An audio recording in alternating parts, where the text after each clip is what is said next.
The national anthem.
I will invite Ms. Cecilia Kongwa, INFRATEL Chief Financial Officer, to pray for us.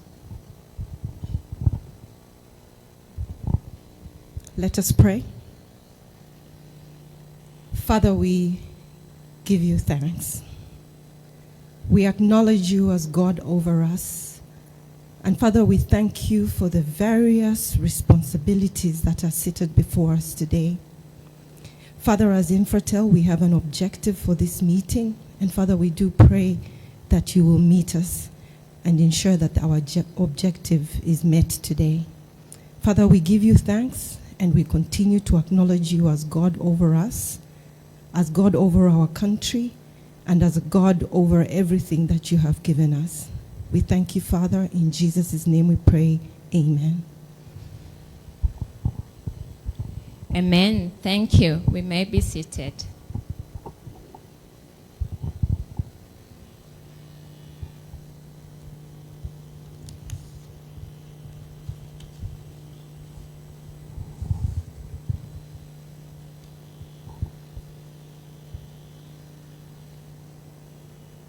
Today is a special occasion. We are looking at a special case that the Chief Executive Officer of INFRATEL has invited us to come and share in the digital transformation. I do recall, I think in 2023, during an ICTAZ meeting, when the Minister of Technology then said, nowadays we have to think digital and walk digital. So I hope even today we will be able to recall that and see who is working digitally. As we start, I will invite our Chief Executive Officer who is behind this vision of CEOs Breakfast. Put your hands together for our Chief Executive Officer, Dr. Ivan Silavwe, for his opening remarks.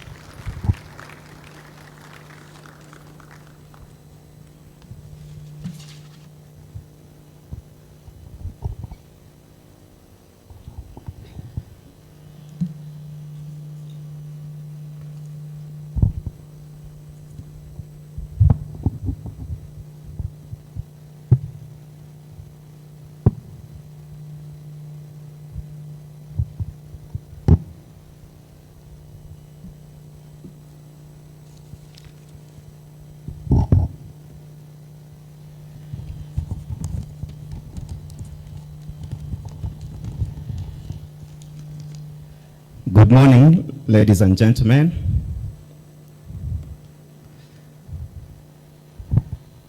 A good welcome to each one of you this morning. I first of all want to recognize in our midst our guest of honor, the Honorable Minister of Technology and Science, Honorable Felix C. Mutati, a man that needs no introduction, a man that has given his very good years to this country, serving in various portfolios. We thank you, sir, for your contribution to this great country of ours. Also wish to recognize the CEOs that are here today, that have taken time to come and be with us on this very important breakfast.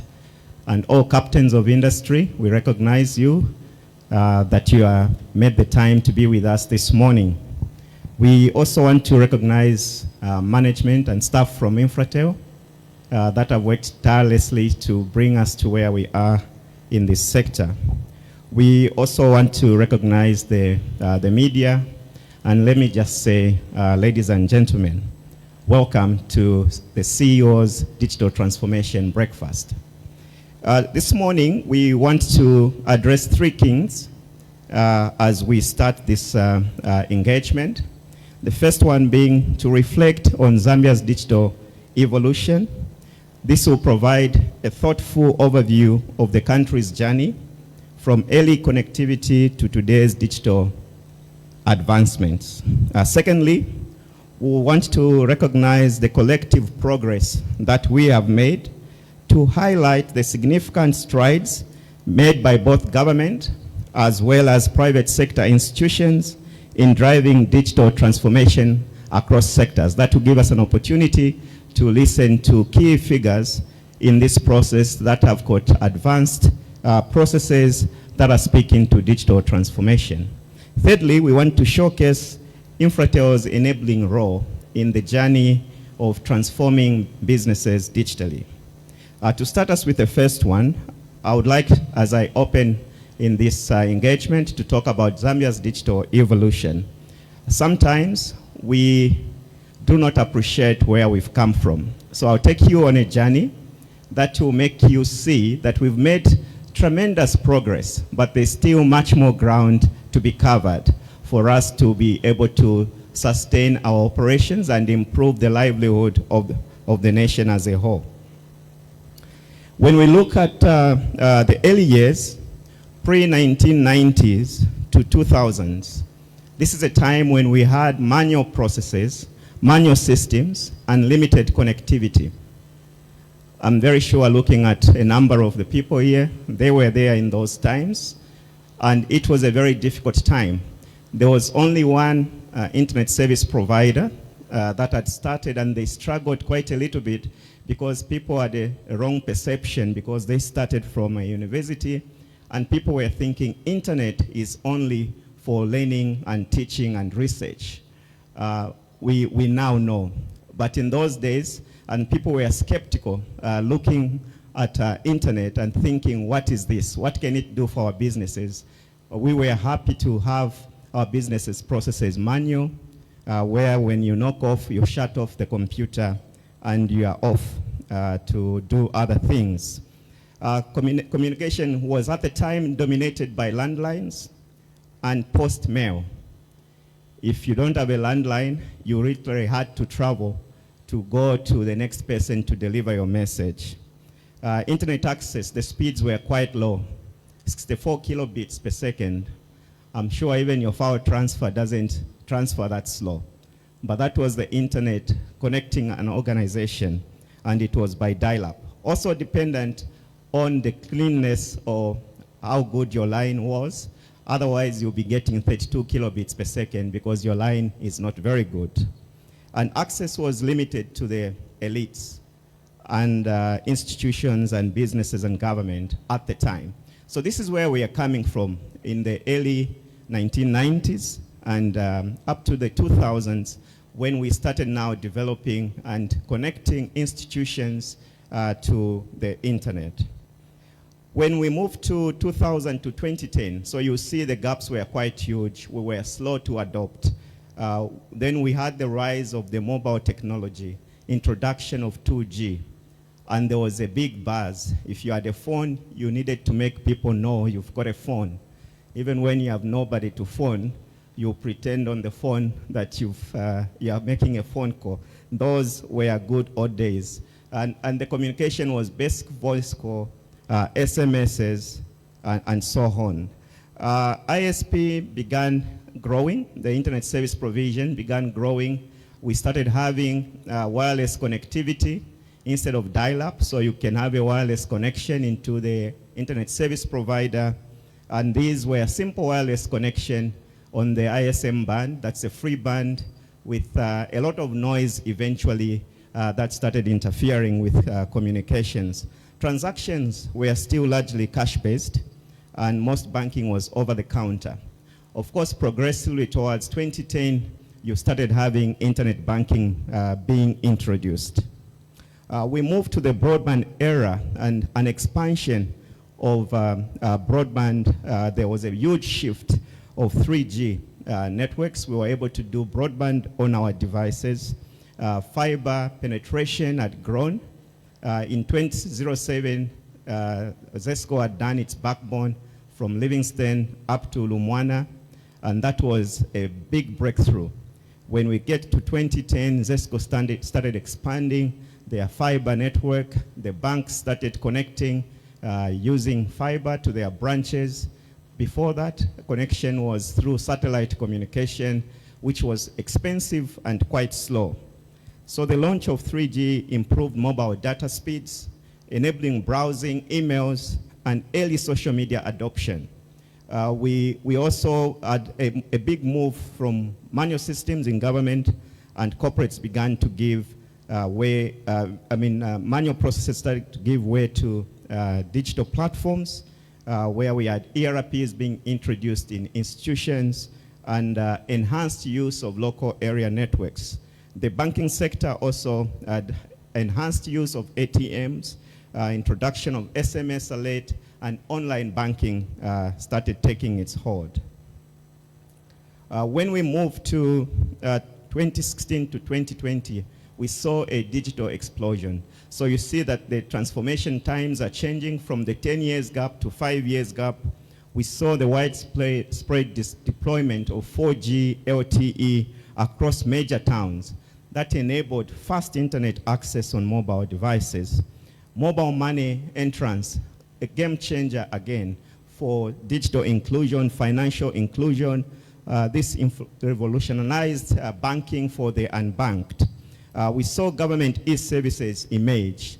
PACRA, ZRA, NAPSA, all those now were able to do our transaction online. Business adopting cloud-based tools, online collaboration, and digital payment platforms. A surge in social media usage, e-commerce, and local application development. This we saw in the 4 years between 2016 and 2020. And the turn of 2020, of course, we had COVID, which acted as an accelerator for virtual platforms, virtual engagements, collaboration, and all the related applications. And then we come to the modern era. This is an era of smart infrastructure, cybersecurity, and AI. This is the era we are in now, the 2020 to present times. In this era, you've seen national digital focus coming through the Smart Zambia initiative and e-government platforms. We've got more than 300 services on the GSB, the government service bus. These services are enabling institutions to connect to government and transact with government in an efficient and effective way. Internet banking, we see RTGS, and we see the improvements that are being made. Now you can have a transaction within a day, up to 19 hours, interbank transaction, and be able to get that money that you've transferred to the destination that it should get to. We've seen fiber internet explosion, fiber to the homes, fiber for businesses, fiber for various engagements that you can talk about. And you see organizations like ourselves with an expanse of data centers, tier 3 data centers, infrastructure that we didn't have in country that we have now. Cloud platforms, not just one cloud platform, several cloud platforms to enable businesses set up quickly and be able to set up their products and services without having the hassle of investing in hardware, as it were. We have, for example, the Azure Stack, world-class cloud platform that you would get anywhere on the Microsoft platform. We have the Huawei Cloud as an alternative. This was indeed our first cloud platform. And soon we'll be introducing another cloud platform that is meant for the SMEs. I won't dwell much on this because one of our technical experts and the other colleagues are going to talk about these products that are enabling digital transformation a little later. We also have engaged in digital solutions, which we are going to share. Some we are launching today, and some you already know are changing the landscape of institutions and transforming institutions digitally. This is the era we are living in, where we are now focusing on cybersecurity, which is AI-powered and driven, being active and not recessive when we deal with cyber threats. Digital IDs, a huge conversation. We were just talking before we came in here about how critical this is for our nation. A huge conversation that's going to be implemented. Processes are advanced stages. Electronic procurement, things we never thought we could do. We can procure now electronically and be able to have those efficiencies in terms of having audit trails, as well as cutting out corruption, ensuring things are done according to the act that prescribes procurement. We also have systems that have been built, performance management systems, and other systems that we'll be able to talk about, automation of systems and processes that we deal with as a business. So this is the era that we are in, and we are going to hear a little bit more from those that have gone ahead of us. We have a case in point that we love talking about that I believe every one of us has experienced. The NAPSA institution implemented payout, which was so successful within a short time. Why was it successful? Because of the digital transformation efforts that they did. And they didn't work alone. That was private sector, public sector working with private sector. They worked with the banks, galvanized the sectors, and be able for each one of us, without making a phone call, being able to talk, being able to receive that payment without having follow-ups. That's what digital transformation can do. Brings efficiency and makes life easy for the recipients as well as the institutions that are implementing those services.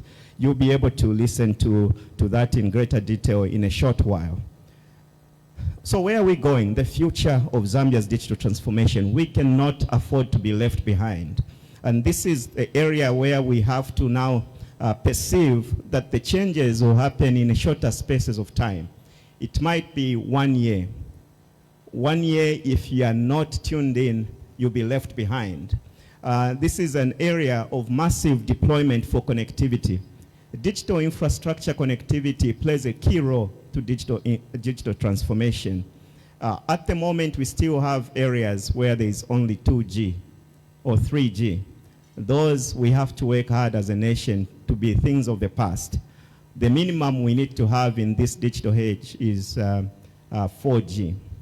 We need to move to 5G. They're already testing 6G, so we cannot be left behind. We were behind, but you can see what I've tried to present is that we have made tremendous effort to come to where we are. But we don't have much time to have that lag of waiting for others to lead. We need to bridge that gap. We need to participate in Internet of Things. That's connecting all the devices, all the equipment that we need to start doing for us.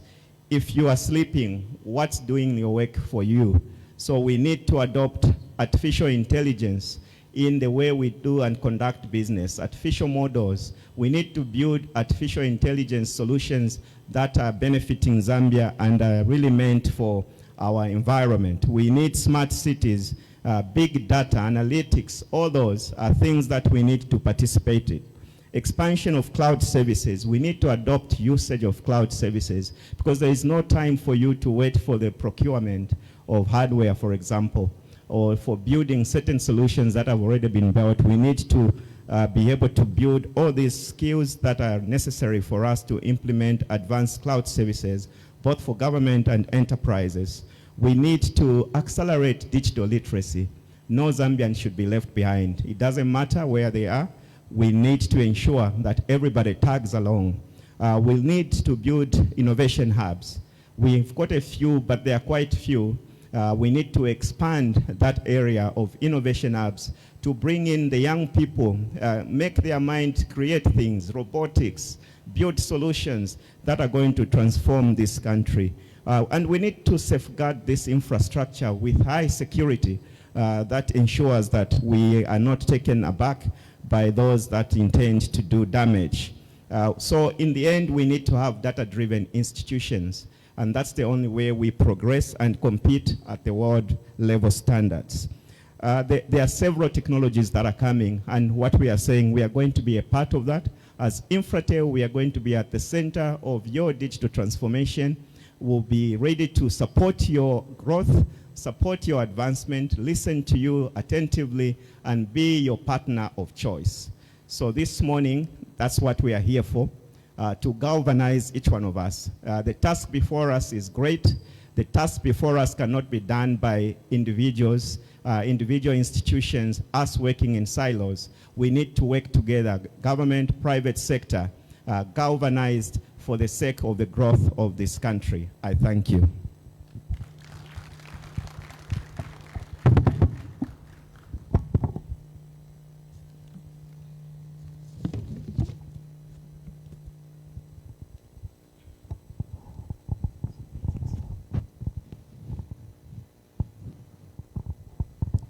Thank you very much, Dr. Slavwe. Another round of applause.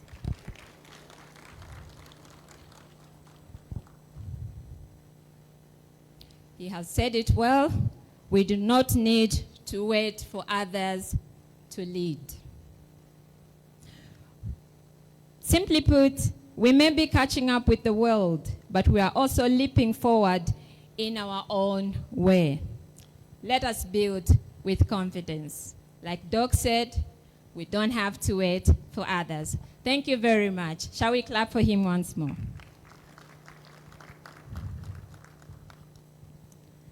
We used to be manual. We are coming from manual processes, limited connectivity. Now we're talking unlimited connectivity. Let's listen more on what is happening in the digital space as we move into our next segment, which is the panel discussion. I will invite our moderator, Billy Mwape from First National Bank, FNB. Shall we welcome Billy?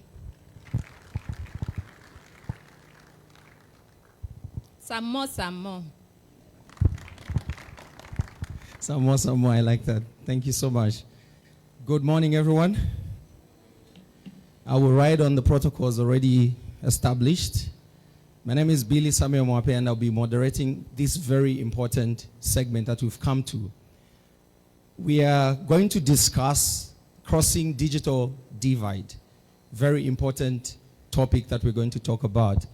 And in the journey of digital transformation in Zambia, we have noticed that some critical sectors such as the insurance, the pensions, and the banking sector, which is the financial sector, form part of the enablers or levers that actually deliver the 8th National Development Plan and the 4 priorities set by the President. And now with me will be the visionary leaders, transformational leaders, who are still navigating this path, and they're going to share some insights on how they navigate the pitfalls and how we move forward as we continue to work in this ecosystem. Digital transformation hasn't come without challenges. Data privacy issues, cybersecurity, technical debt from a legacy perspective, and we are going to delve deeper in this as we discuss. Help me welcome my first panelist, who is no other than Kelvin Sikwimbele, the CEO. The CEO the CEO of IHM Southern Africa. Please, you take the far seat there. We can do better. We've eaten breakfast. Thank you so much. The second panelist is Mr. Sonny Zulu, the CEO for Standard Chartered Bank. A round of applause for Sonny Zulu.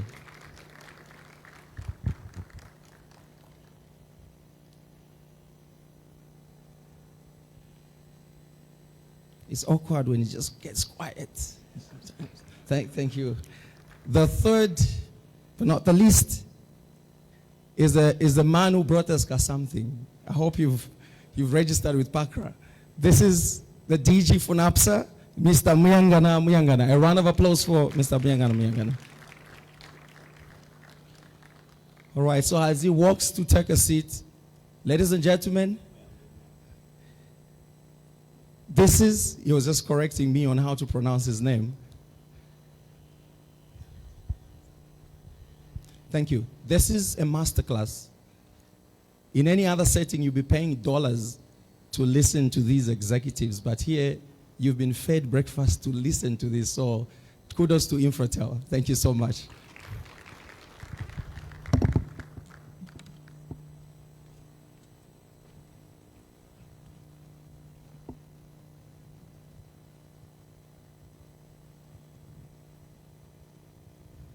Hello, can you hear me? Am I loud? Okay. Just to test the technology. Good morning once more. All right, so I will start with the CEO for IHM Southern Africa. Health data is highly sensitive, as we talk about today, even in the light of Data Protection Act and cybersecurity. How do you navigate the balance between accessibility and confidentiality?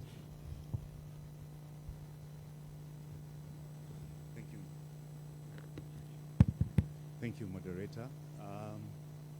In your introduction, you introduced the insurance sector and the role they played and how that was enabled by digitization. You've spoken about the banking sector and how we've been able to see how digitalization works. I thought I would also just, for the audience and those that are going to listen, also understand. Testing, thank you. So I thought I should also just clarify how the health sector comes in as well, because we always hear about these other areas. So in the health sector, actually the health sector is one of the most digitized sectors. And for my colleagues in the banking sector, I always laugh when we get together. They tell me to say, we have a lot of transactions that happen in the financial sector, hundreds, thousands a day. And then I remind them to say, in the health sector, and you bear with me, my colleagues, in the financial sector. In the financial sector, it's literally two things you do. You either deposit or you withdraw money. That's it. Whereas in the health sector, when you come, there's the triage point where we take your vitals. Then there are sections where we screen you. Then you go see a doctor. You go to pharmacy. You go to the lab. We have more data points than any other industry, and this actually has been documented by the World Bank. Then to bring it home closely so that you can even appreciate the role that we play in digitization, we have over 3,000 health facilities in the country, and these health facilities provide services. To get to digitize those services, as you can imagine, we have to set up infrastructure in these facilities. And that's connectivity, that's networks, that's computers, and all those kinds of things. And I'm not looking down on the finance sector or the insurance. I just want you to appreciate why we've also been asked to come. So whereas there's probably, Dr. Sonny, you could tell me how many branches we have in the country. Like I've said, there's 3,000 health facilities. Let's see, on average, 500 people every day. That will give you a sense of the amount of transactions that we do in the health sector and the amount of data that we have to hold. And so, to your question now, how do we balance confidentiality and accessibility given the scale at which we work with in in the health sector. So there's two parts to your question that I wanted to highlight. The first part is the practice itself, health service delivery. There's what is called the Hippocratic Oath that healthcare professionals take, which demands that they hold the highest levels of confidentiality when they are dealing with people.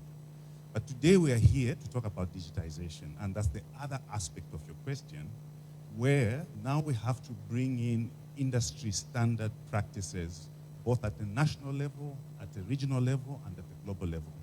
And one of the things that excites us is that as a country, we're on the right path in terms of the Information Act and the recently promulgated Cybersecurity Act. I know other people feel that it's a bit controversial, but we would rather come from a place of being highly protected rather than being lowly protected. So we've got those acts that are in place. In the health sector, we've been working closely with the Office of the Data Commissioner. He has worked closely with us to actually operationalize our digital health strategy from a data protection side. So much as we have doctors and nurses taking the Hippocratic Oath, we actually now are putting in place things that are related to digitalization. But even more interesting is that this breakfast is organized by INFRATEL, and they play a critical role in terms of access and confidentiality, in terms of the security measures that they have. Really excited and proud to point out that we are partners to INFRATEL. Our services are hosted by INFRATEL, and the reason why we do this is because of the levels of security that they have put there. We also ensure that we have cybersecurity experts that are part of the cybersecurity associations in this country. We are part of the ICT Association of Zambia that ensures that standards are implemented. So a key part of that is really compliance. That's what I'm driving at. When it comes to accessibility, one of the things I should mention about INFRATEL that they'll probably talk about is that INFRATEL is able to boast that major ISPs terminate at INFRATEL. MTN, Airtel, Zamtel, Fibercom, they all terminate there. And so for the services that we provide that require connectivity, this becomes a much, much easier thing. And so it's interesting to see how INFRATEL has actually done something very interesting that really facilitates you locating at them and being able to access the services that then enable the kind of digitalization that we have in this country. Thank you. Thank you so much, CEO. Really insightful there on how you're protecting the data, the critical data of our citizens. And I like how you took a light jab at Sony around how he brags on branches. You talk of 3,000 health systems or posts. But what I look at from my angle is, I think this is what I want you, CEO, to speak into. We're seeing a lot of interoperabilities where banks are actually enabling the health sector systems, payments are going through because there's that kind of integration. So coming to you, Mr. Zulu, how is the banking leveraging emerging technologies to enhance operation efficiencies and client engagement, particularly in reaching unbanked communities and SMEs? And I would like you to just touch on that interoperability integrations into the health systems, if you may. Fantastic. Thank you so much. So I'll follow DJ and just correcting the pronunciation of my name. I think it's the theme for this week. Yeah, if you know what I'm talking about, it's the theme for correcting names. It's Sunny and not Sonny. Yeah, spelled as S-O-N-N-Y. Mr. Sunny Zulu.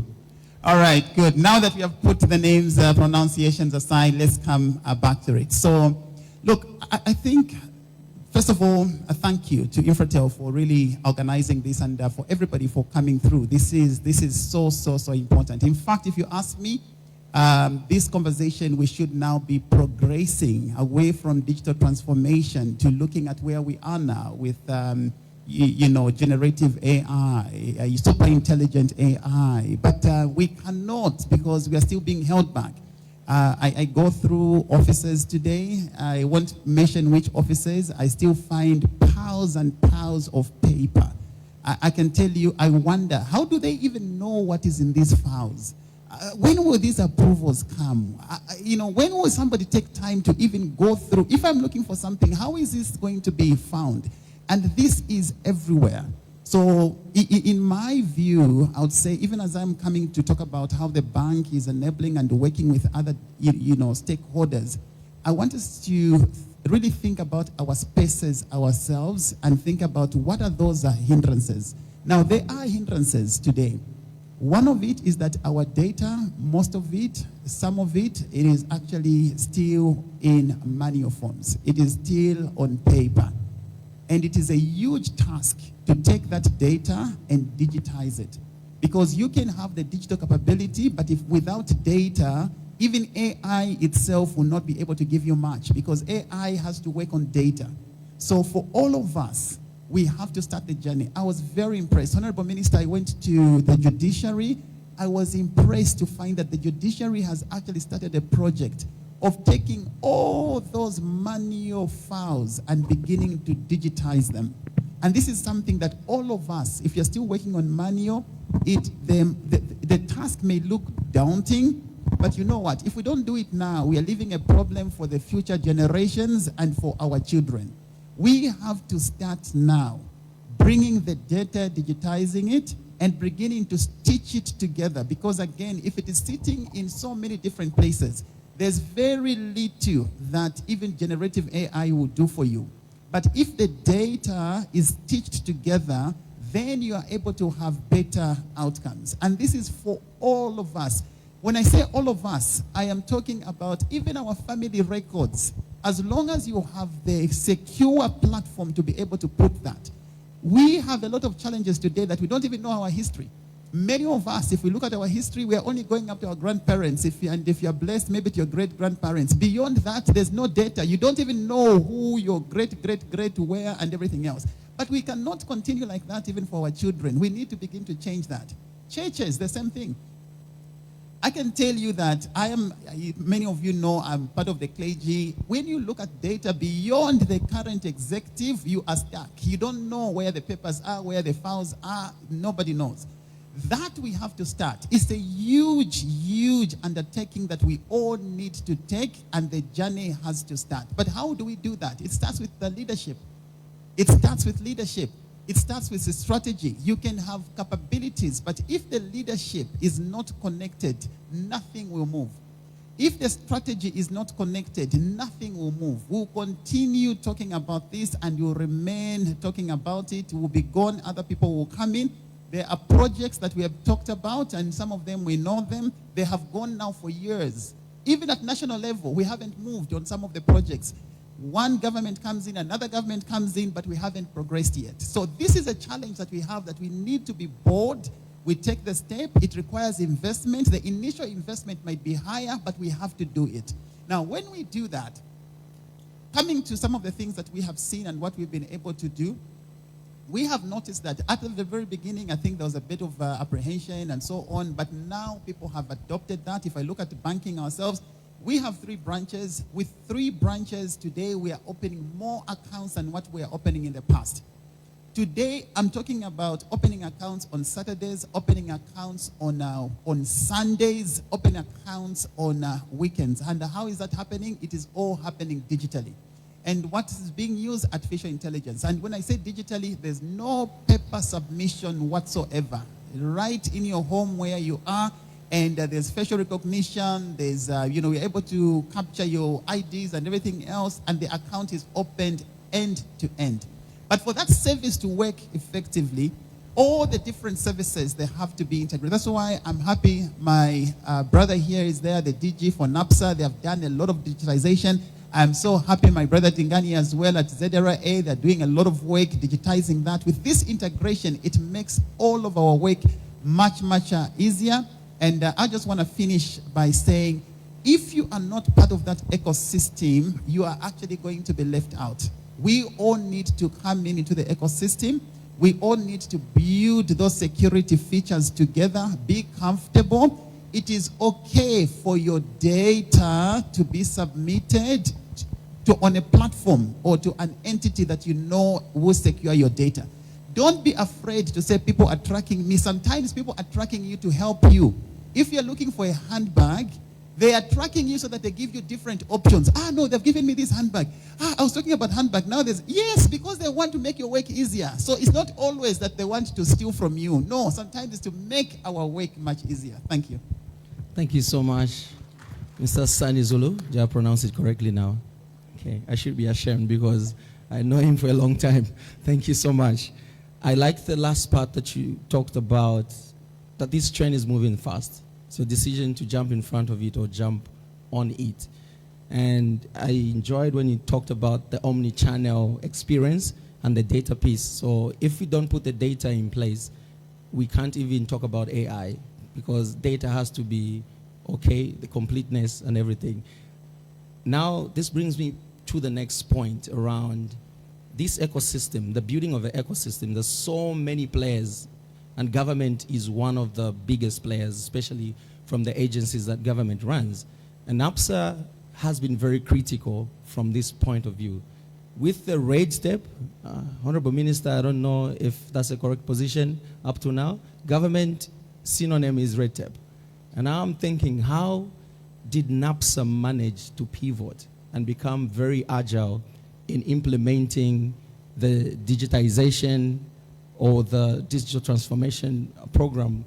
What are some of the things that you have for the people in the audience to share? How did you navigate that? And what are some of those things that you will share with the CEOs present in this meeting so they can leverage that?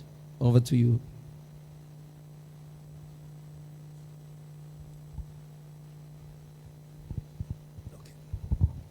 Thank you very much for that. Minister, I don't know whether we start from first apologizing to the people that the public sector is known for poor service delivery. However, there's need to recognize that that mindset is being pushed by the government. It has to change. You've heard all the issues they talk about, reducing how long it takes to get a license, reducing how long it takes to do this, to get ZEMA confirmation. You're trying to set up the government service pass so that people can access services in a match wherever you are, at whatever point, whenever you need them. So for us at NAPSA, that gave us a lot of freedom. And I must say that we do not get any government overhand in terms of what we can do to improve efficiency. I think it actually pleases government when they see that our retirees are able to access their benefits without having to come to queue. Talking about queues, every time you see a queue, just know a process has failed. It doesn't matter where it's a hospital, it's recruitment, it's buying bread. A queue means a failed process. And some of that is maybe because of what Sonny was talking about. When you don't know that there are other outlets available for the bread you want, you all go to Pick and Pay when it's everywhere. But now let me talk about NAPSA. So our lesson was, first of all, we needed to understand what is the value proposition that our customers, or we call them members, but we call them customers, are looking for. We learned a lot from the banks. When you want your money out of the bank, you don't need to start writing letters. You walk to a wall, insert a plastic thing, punch 4 digits, and money starts coming out. If my grandmother was there, she would think it's witchcraft. But this is what we are talking about. So we looked at ourselves. I know you said the public service, but we realized, first of all, at NAPSA, you have 2 types of, the members can be split into 2. They are private sector and public sector. But they have one thing in common. They all have experience and want to experience the best kind of service that you can ever give. So it doesn't matter whether you work for government, which we are saying is famous for brokers, or you work for the bank where things are efficient. When you come to NAPSA, you should not expect us to be giving you apologies that because we're a statutory body, you need to wait for 24 days or for 47 days. That's where it started from. It actually started with a concept of one of the members of staff saying, if banks can pay within hours, we should come up with a concept saying paying benefits in 0 days. The 0 days coincided with the government coming up and saying, NAPSA, you need to pay people 20% of whatever they've saved. So the 20% now became the proof of concept for the 0-day capability. And that's how staff within NAPSA went ahead and developed, that's a homegrown solution that they did. There was no external vendor. Went ahead and developed a system that allows you to claim your benefits within hours. Claim online and get paid digitally. You don't need to come to NAPSA. But what goes through that, I think first of all is understanding why was NAPSA created and what are people expecting. So there's the issue of, are we delivering on our mandate and are we giving the right customer experience? And one thing I would warn everyone is you have to be very honest with yourself. Don't start wallowing or trying to develop strategies that are based on mediocrity. You don't extend the number of days that you need to pay the members. It would have been easy for us to say, okay, we are going to set a standard, and the standard said you take 100 days before you get your benefits. But who wants to take 100 days to get their benefits? When a bank is paying within seconds to the same member. In any case, NAPSA asks, do you have a bank account when we want to pay you?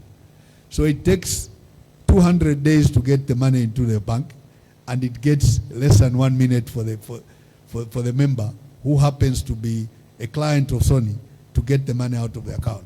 The issue was that's unacceptable. So first of all, you have to be very realistic, do a lot of self-introspection, and realize that whether you like it or not, there's an expectation out there that your service has to be much better. Be factual and brutal with yourselves. We came to a conclusion that we're very inefficient. We came to a conclusion that we're not serving our public or our members in the correct way, and something needed to change. So at that point, it's not yet about digital solutions. Sorry, Doc. At that stage, we are not talking about technology. We are just talking about the customer experience. Then strategies and visions and all other things now come in, say, we want to serve them very well. How do we do it? Definitely, a manual process cannot give us zero. Cannot give us 0 days. It's at that point then you go back and say, so how do the banks do it? What's the underlying issue that allows the bank to be able to pay you within seconds? Can we replicate that at NAPSA? Forget about NAPSA being a statutory body. Service knows no color. It just requires, it has to be a good service, that's all. So at that point, we realize that some of the issues that they have is digital records. We need to get our records and up to date. You cannot withdraw money from a Stanchart or a Zanaco ATM right next to an APSA ATM. Take out your 5,000 from your account, rush to the APSA and try to take out the same amount. It should tell you insufficient fund. What's happening behind there is what was of interest to us. So we said, how do we localize that at NAPSA and make sure that everything is up to date every minute? That's where the solution lies. Now, when Sonny was talking about working in two places, we had this discussion before. I thought he was actually going to mention that he came to NAPSA and found printers and stuff everywhere, and we had a discussion. A manual environment cannot allow you to deliver such a service. So those of you who have driven on Twin Palm, as you pass ZAF and that other big development there, I forget the name, you come across bare land. If you look carefully in that bare land, you see a building. It's called the data center, the record center. But that's where we try to digitize our information and make sure that everything is digital. Now, I know MD was talking about how many. He only deals with living citizens. We deal with dead ones too.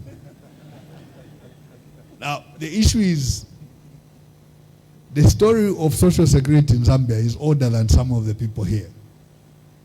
But according to the law, your liability to a member does not expire till the last possible claimant is no longer available.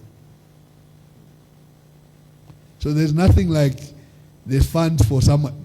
As long as they have a relative, they have a beneficiary, you cannot extinguish the record. You have to maintain it.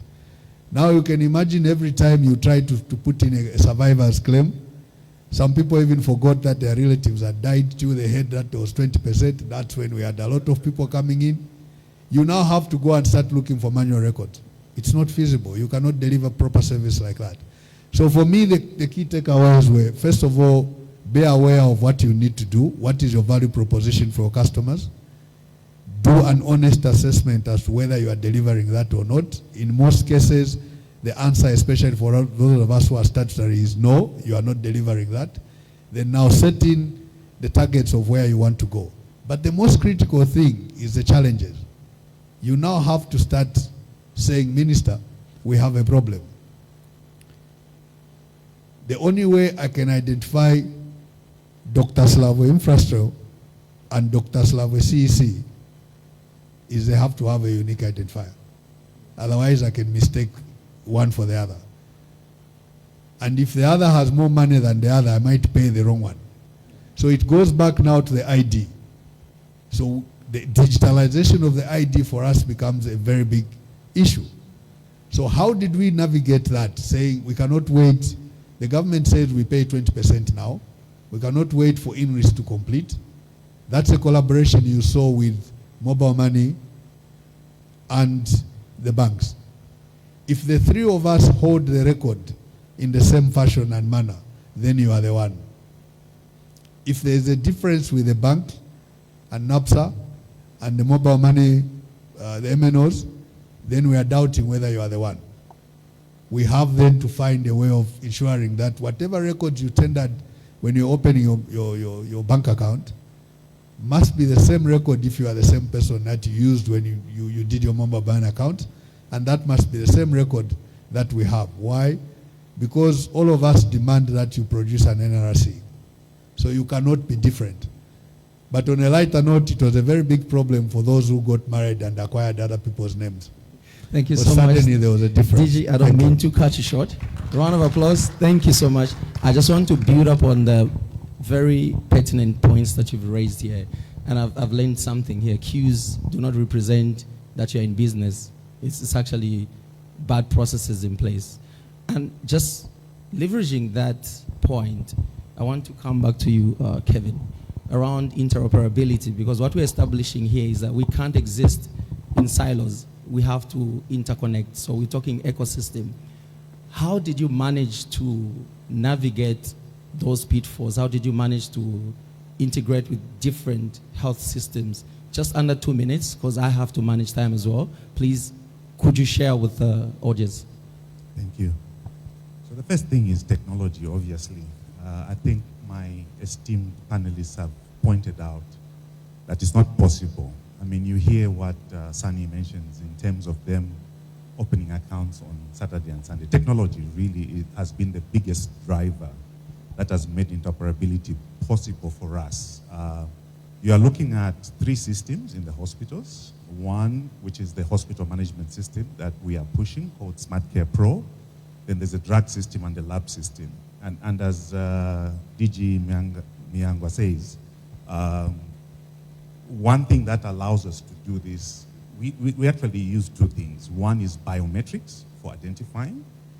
So we are at a point where biometrics is enabling us to connect these systems, because the whole thing with interoperability is that when I send a test from this one system to the other system, it must be able to be read. And what makes that possible is the technologies that we see elsewhere. And I think to your question really, how we've been able to navigate, as you say, is to copy, is to learn. You asked yourselves, what are the banks doing? Us in the health sector, we asked ourselves, what is the private sector doing to enable a person not to have to fill in 3-4 times they go to a service point? So technology was a big issue there. So one of the things we've done in the health sector is to set up an API manager that allows the various systems, therefore, to interchange and exchange. It's the biometrics that have allowed us. We couldn't wait for INRIS as well. But a key thing that we've done, actually, in terms of biometrics is work with Smart Zambia in terms of the EKYC platform that they have introduced. It's growing. Today, it's still in its infancy. 5 years from now, it will be something else. So with EKYC and biometrics, we are now able to ensure that when the result is transmitted, it is not going to land into somebody's record, that when a prescription is received, it is not somebody's prescription in that regard. So those two have played a critical role. But again, I'll say this not because I'll sound like a commercial, but honestly speaking, the infrastructure that we have at INFRATEL is what has enabled us, because all these systems that we speak about are actually housed at INFRATEL. And the issue with INFRATEL is the connectivity. That's the one thing that we really, if we're going to sing praises to you, that has made our life much easier, is the connectivity that is enabled by the services that they provide, so that then these systems can interoperate. The one other area that we're looking forward to, now that I'm with my colleagues from the financial sector, is to be able to then plug into their systems, so that when our clients then are able to go to the hospital, they should just pay once, whichever platform it is, APSA, whatever, they pay once, and when they go to a particular service, that same receipt can, or payment rather, not receipt, that same payment then can reflect as they go. So it's more now just bringing our platforms together, but the mechanisms, the technology is in place already, and so we look forward to bringing an unparalleled service in the health sector. Thank you so much. That, I think, a round of applause to what INFRATEL is doing, homegrown infrastructure, and I heard our DG here talk about growing our own timber to build the systems. It shows self-sufficiency with a focus on customer experience or citizen experience. I think that stood out very well for me, that they focused on people, process, technology came at the end of the tail. As we speak around this citizen consistency experience, I want to go back to CEO Sani Zulu. I understand Standard Chartered operates in diverse markets globally. How does the bank localize its digital transformation strategy to meet the unique needs of the Zambian market while maintaining global standards? Just in 2 minutes. Fantastic. Thank you so much. We are seeing both opportunities and challenges at the same time. Let me start with the challenges and I come to the opportunities. The challenges are that, in most of the advanced markets, a lot of things have been completely digitized, for example, if you are passing on the toll gate, there's nothing like stopping on the toll gate. You just pass and the deductions are being done from your, the chip that you have put on your car, and everything is, is running. And now when we trying to, even when you're doing, like, for example, mortgages, you're doing, auto loans and everything else, everything is so digitized. If you go to the ATM, as an example, there's a fraud. Today, we are saying go to the police, get a police report, come back in, and then with a police report, we go and check on, in some of the markets where we operate, everything is already connected. So all the cameras, they are connected to the national security system. So if you go and complain that, look, money was withdrawn on my account, you don't even need to go to the bank. The police themselves are able to know which ATM where you at, they'll get that. If a child goes missing, even if the child goes missing at church, all the churches, they have got cameras. The police would say, okay, where? Within 29 minutes, the child is found. Here's where the child is. So all of those things, we have experienced them. Now we come in here, we find that we are yet to integrate all these systems. We are yet to digitize. And sometimes the challenges that we face, Billy, is that our own systems, they have gone way far ahead, and then the local systems are still behind. We have had to backtrack in some cases whereby you say, look, we haven't got, if we are going to integrate, we are not yet at this level. Go back, roll back to the old system, integrate, and then we'll get together. Some of it is security systems. We have also been able to bring that into the market. So I'll give a very good example. We were doing this integration with ZRA. They were using HTTP, but everyone had progressed to HTTPS, which is more secure. And the entire industry had connected to HTTP, and we said, we are so sorry, we cannot. And our own policies in the bank are not allowing us to go HTTP. So ZRA then had to sit down and to say, you know what? We called the IT specialist in ZRA. The DG was there. We sat down in a meeting. IT confirmed and said, DG, we have to upgrade. This is more secure. So the entire industry then upgraded. So things like that are things that we are able to bring into the market. And there are so many other areas we have been pushing hard to bring in the digital ID, because we have seen the benefits of the digital ID. The digital ID will be so transformational. It will change so much. Yes, it's a huge investment, but if we can be able, as a country, we can stop even the census that we do every year. Get that money, just begin to digitize our IDs.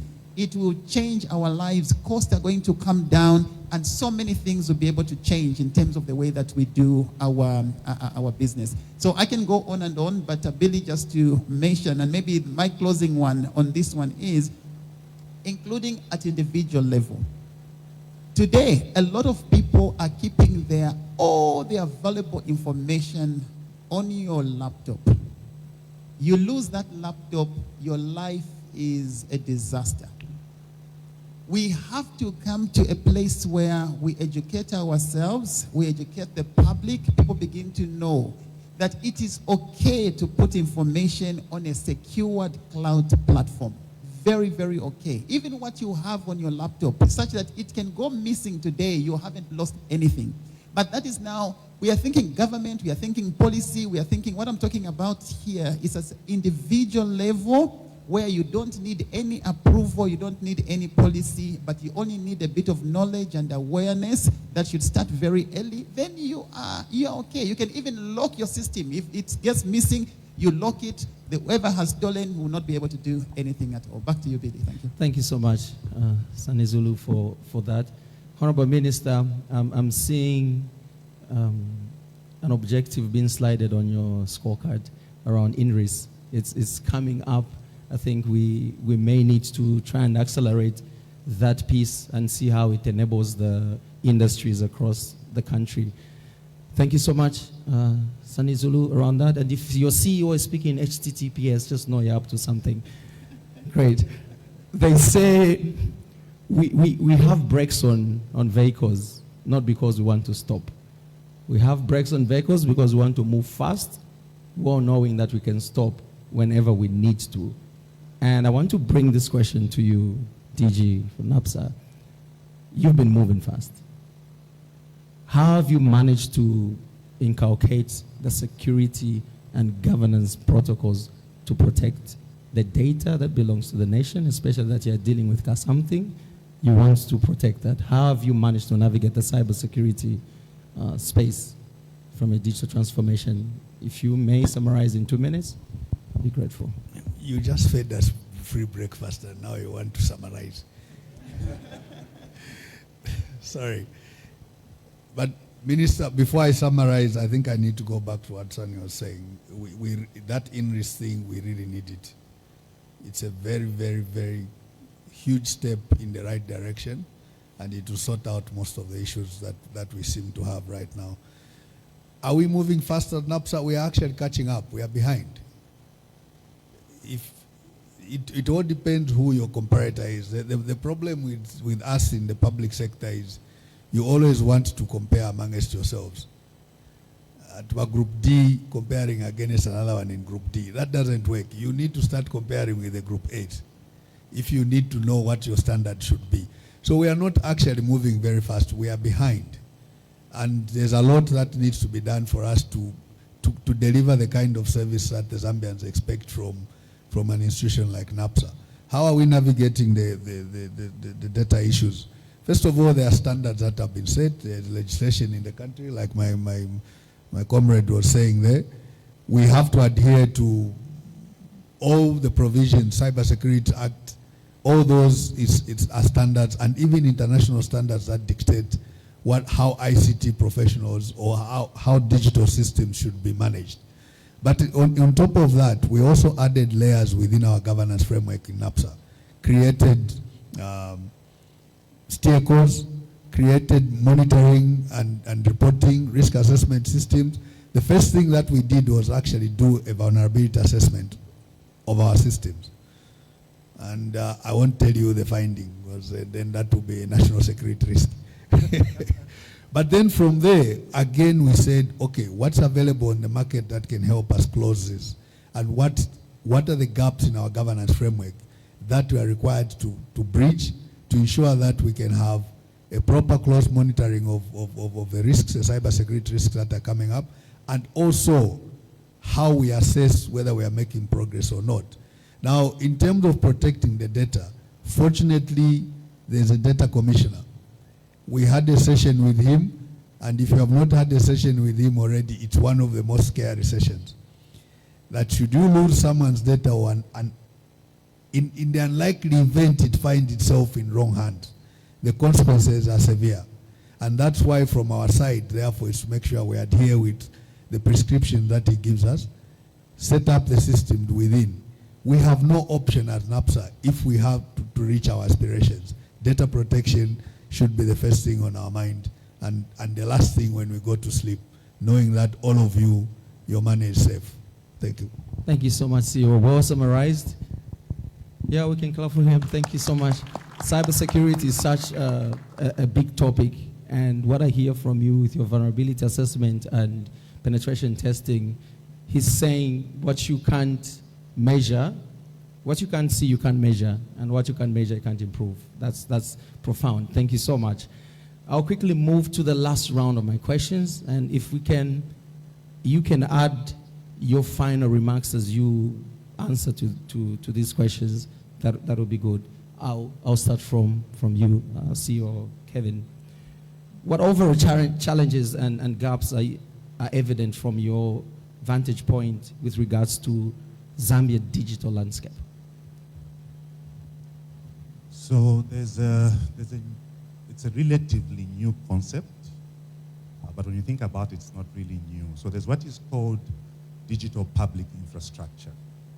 And the easiest way to understand this is to think about the efforts that were made in the 60s, 70s in terms of capital projects, roads, hospitals, schools, etc. The challenge we have now, especially for us in lower income countries, is that we need to set the foundation in the same manner that the foundation was set that spurred economic development in terms of those roads, power, etc. So digital public infrastructure really is a thinking that says, as governments, we need to set the foundation that will enable us to get the kind of development that we want to see, particularly in this digital age. One of them is the ID, the digital ID, very critical. It's regarded as a digital public good. We need that. I'm happy to mention that as far as the government, Honorable Minister, you are here. Allow me to blow the trumpet on your behalf, that through Smart Zambia, one of those digital public infrastructure goods that is being set up is the eKYC that will enable verification.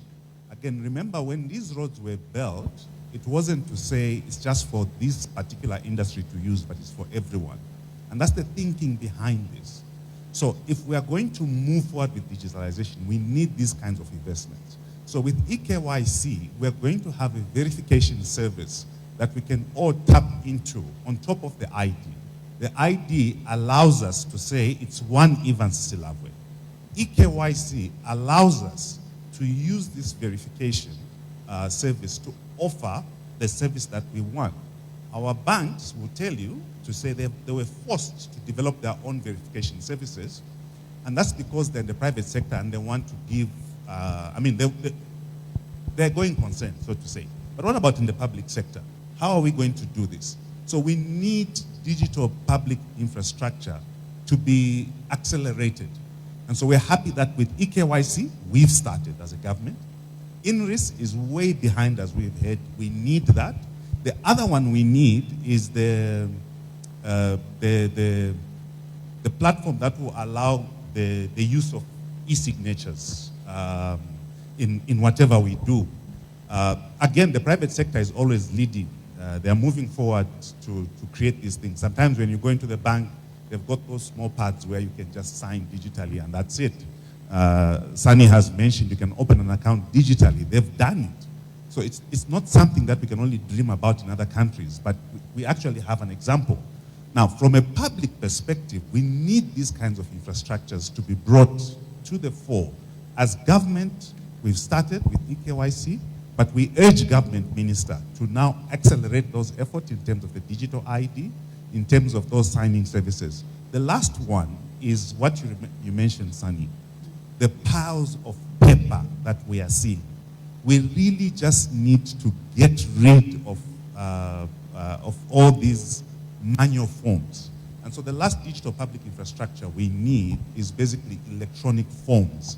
So that if I go to road traffic to get my license, can I just fill once? And when I go to the next service, if it's passport office, they're able to get those details from that platform that was created and just populate a few other things. And again, you see, it's not possible if we don't have the digital ID, if we don't have the eKYC, which we now have, and then if we don't have these abilities to sign off electronically and it's accepted. And so by way of final remarks on my side, I think that as Zambians, one of the challenges we have sometimes is we complain too much and we don't celebrate what we have. So from where we are, I would rather build on what we have. What do we have? We have INFRATEL that has got hosting services. It's a tier 3 data center. And that's where we are putting our services from. That's where the eKYC platform is going to be housed eventually. But we can challenge INFRATEL to say, can you grow your capacities to get where you want, where we would be able to use these services in that regard. So for me, as a country, if I was to measure ourselves on a scale of 1 to 10 in terms of digitalization, remember, digitization is getting your paper, turning it into digital. Digitalization is doing your business, as we've heard from Sunny, in a digital manner. So on a scale of 1 to 10, when we talk about both digitization and digitalization as a country, I'm optimistic. I always say this: if at church you set a target to fundraise of 3,000 as a committee, don't announce the members that you want 3,000. Tell them you want 10,000. So that then, when they push themselves and come and announce to say, we have failed, we've only got 3,000, you've met your target. So as a country, I don't want to say out of 10, we are at 2. No, we won't push ourselves. As a country, out of scale of 1 to 10, we are at 8. So then, when we go back and say, oh my God, we need to push ourselves, when they come to measure us with those kinds of assessments that you talk, at least they find us at 6, which is better. Thank you. Profound. Thank you so much. CEO Sunny Zulu, I want us to end on the sustainability point with you and just your last thoughts. So sustainable financing is becoming a core part of a global banking strategy. How is Standard Chartered, and I dare to say how is Zambia, because you belong to Bank Association of Zambia, and I see the spectrum and you have the bandwidth to speak on behalf of the banks. How are you integrating digital innovation with sustainability in Zambia's banking ecosystem? Great, fantastic. Very, very important question, and probably a lot of people in the room will be very surprised in the way that I will answer this question, and very okay and with no apology whatsoever. I think that we need to rethink the way that we are looking at sustainability. So first of all, when you come to ESG and all, today there are global frameworks that we subscribe to, the Equator principles and so on, and all of those are so important, and we are focusing on those, and we want to ensure that we support the green economies. We ensure that we do not support any businesses that are contributing to generation of carbon emissions, and underwriting takes care of all of that. From a national perspective and from a country perspective, we need to rethink in terms of how we are driving that agenda. Because today we have some countries that are contributing significantly to carbon emissions, and they're not slowing down. If you go and look at data globally, you see that there are some countries that are actually increasing. There are 4 countries, I'll not mention them here, I'll let everyone go and do your homework. They're contributing 58% of all global carbon emissions. And the previous year, those 4 were contributing 48%. So they have moved now to 58%. They continue to develop, they continue to produce, and we continue to buy from them. Countries like Zambia is contributing 0.02% of carbon emissions.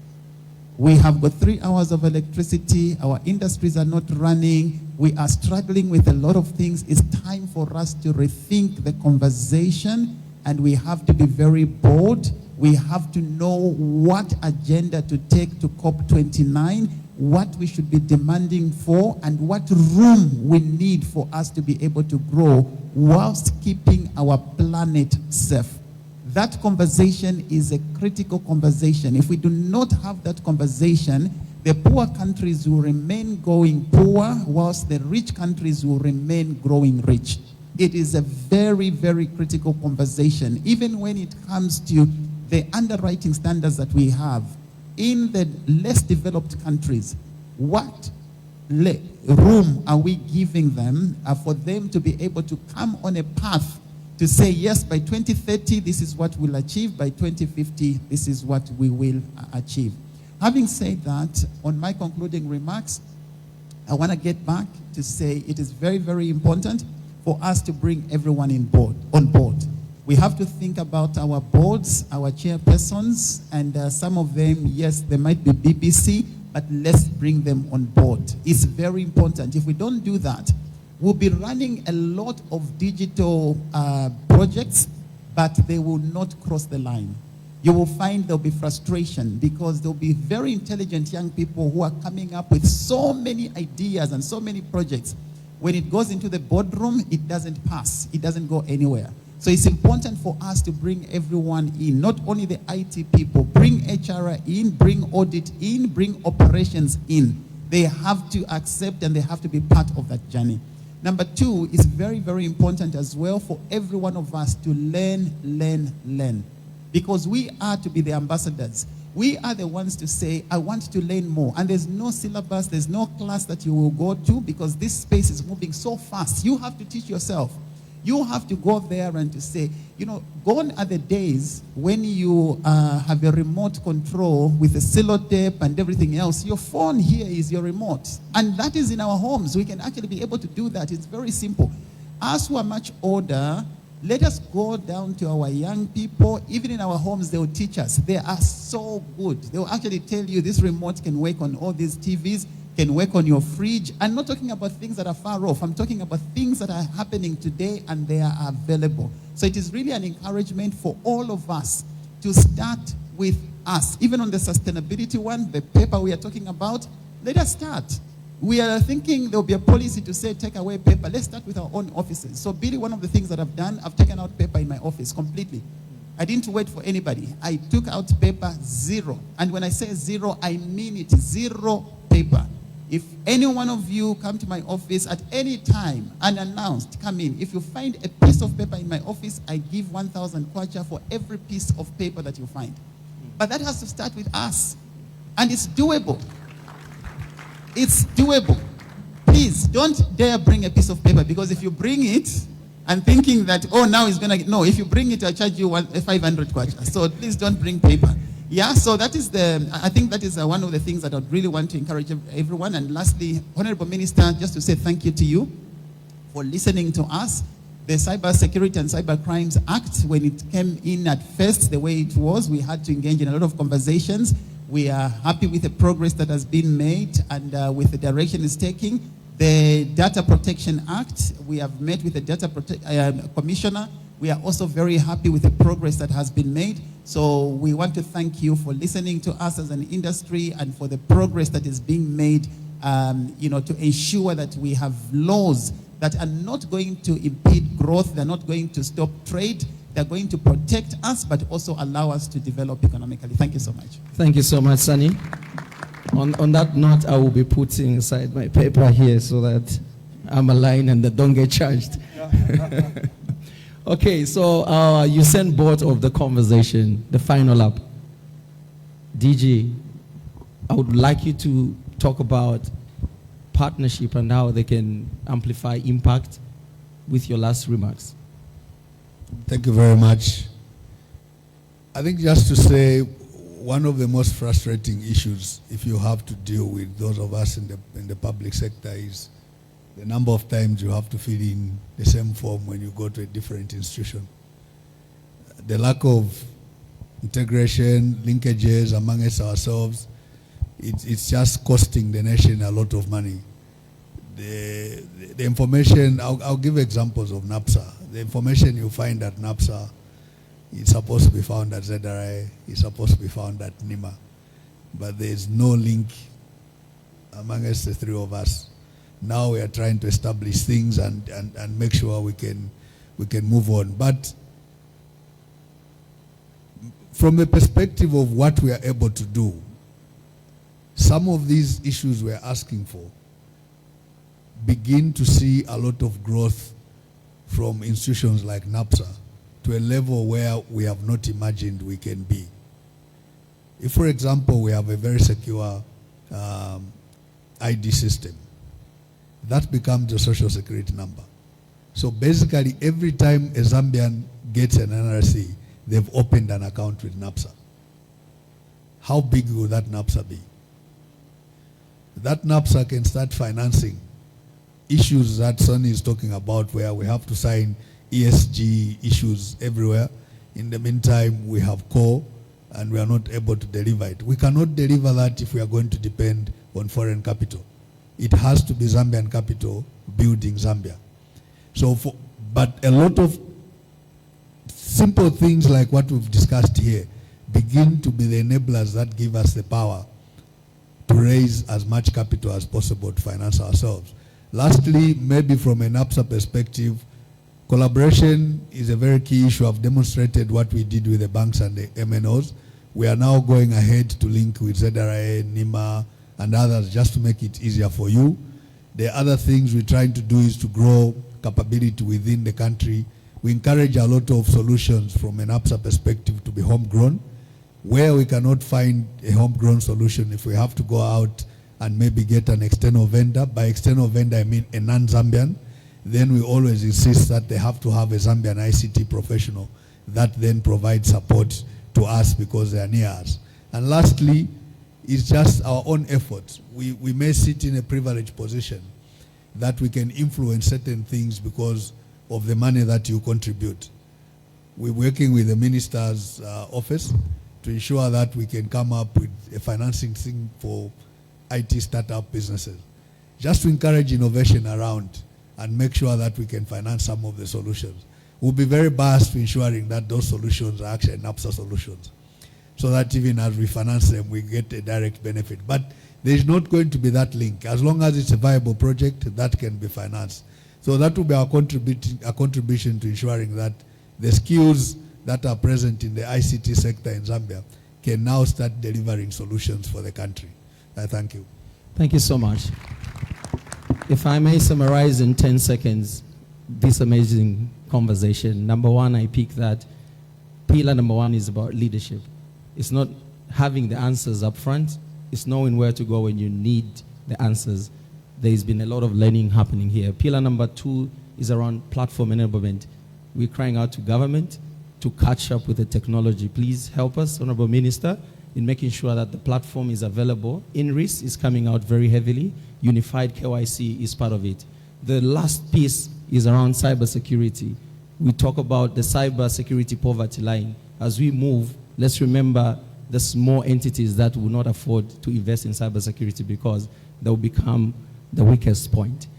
Thank you so much, Director DG Miangwa, CEO Sunny, and CEO Kevin. Thank you. A round of applause again to them. As we leave, I'll just ask that we pause for one photo. I may use it for my CV in future. As I welcome the host to come back, please. Where's the professional photographer?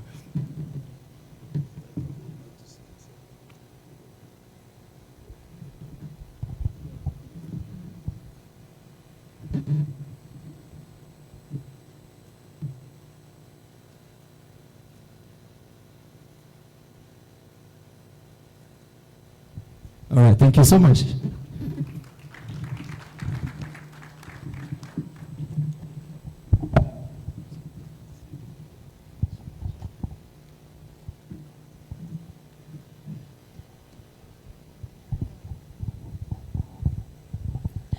Another round of applause.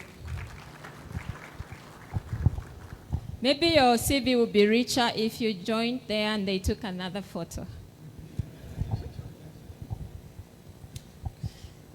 So that we allow the minister to stretch a little and CEO INFRATEL, because they've been sitting and listening.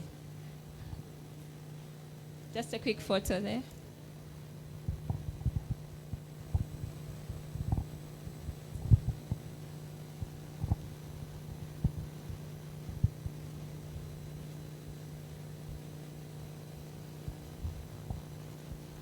Thank you.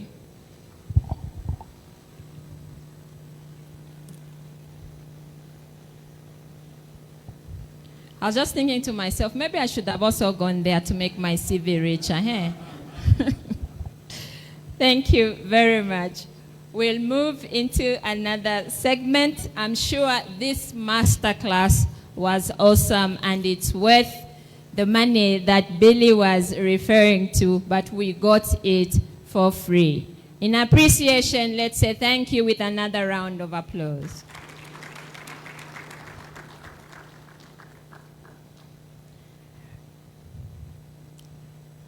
Remember, we've been told that we cannot do the digital transformation journey on a solo path. We need to connect, we need to collaborate, we need to partner. And INFRATEL is your digital partner. I will now invite Director for Communications and Digital Technologies from the Ministry of Technology and Science to come up front and invite the minister for the keynote speech. For the main meal, eh? Okay. Director Nkula Mwanza. Thank you so much. Indeed, it's the main meal. My task here is very simple. I wish to call upon the Honorable Minister to deliver the main meal. Honorable Minister, sir.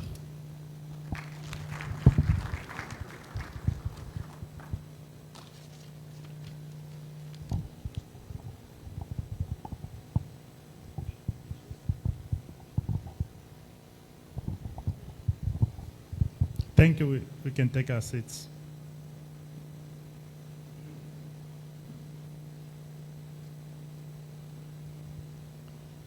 Thank you. MD INFRATEL, Chief Executives, let me just simply say, colleagues, yesterday I met with a special group of young Zambians. One of them, Mwape, a young girl from Navoya Secondary School, who made an innovation because she's an albino. She innovated a solution to deal with the challenges that she faced because she comes from the rural part of Zambia. She won a prize in Zambia. She won a prize, top prize I'm talking about, in Namibia. Young girl from secondary school. A young boy, Wandi from Chizongwe STEM school, also made an innovation, generation of hydrogen to use in internal engine combustion. And this is from Chizongwe. And then a teacher, Mishek,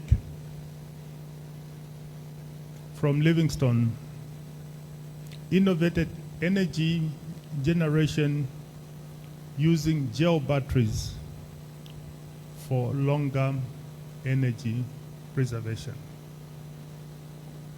3 people, and all of them won prizes, not only here, and have been recognized elsewhere. And when MD from INFRATEL, you said, what is the future? For me, that defines the future. That is a Zambia we must have. We're looking at the problems that we've got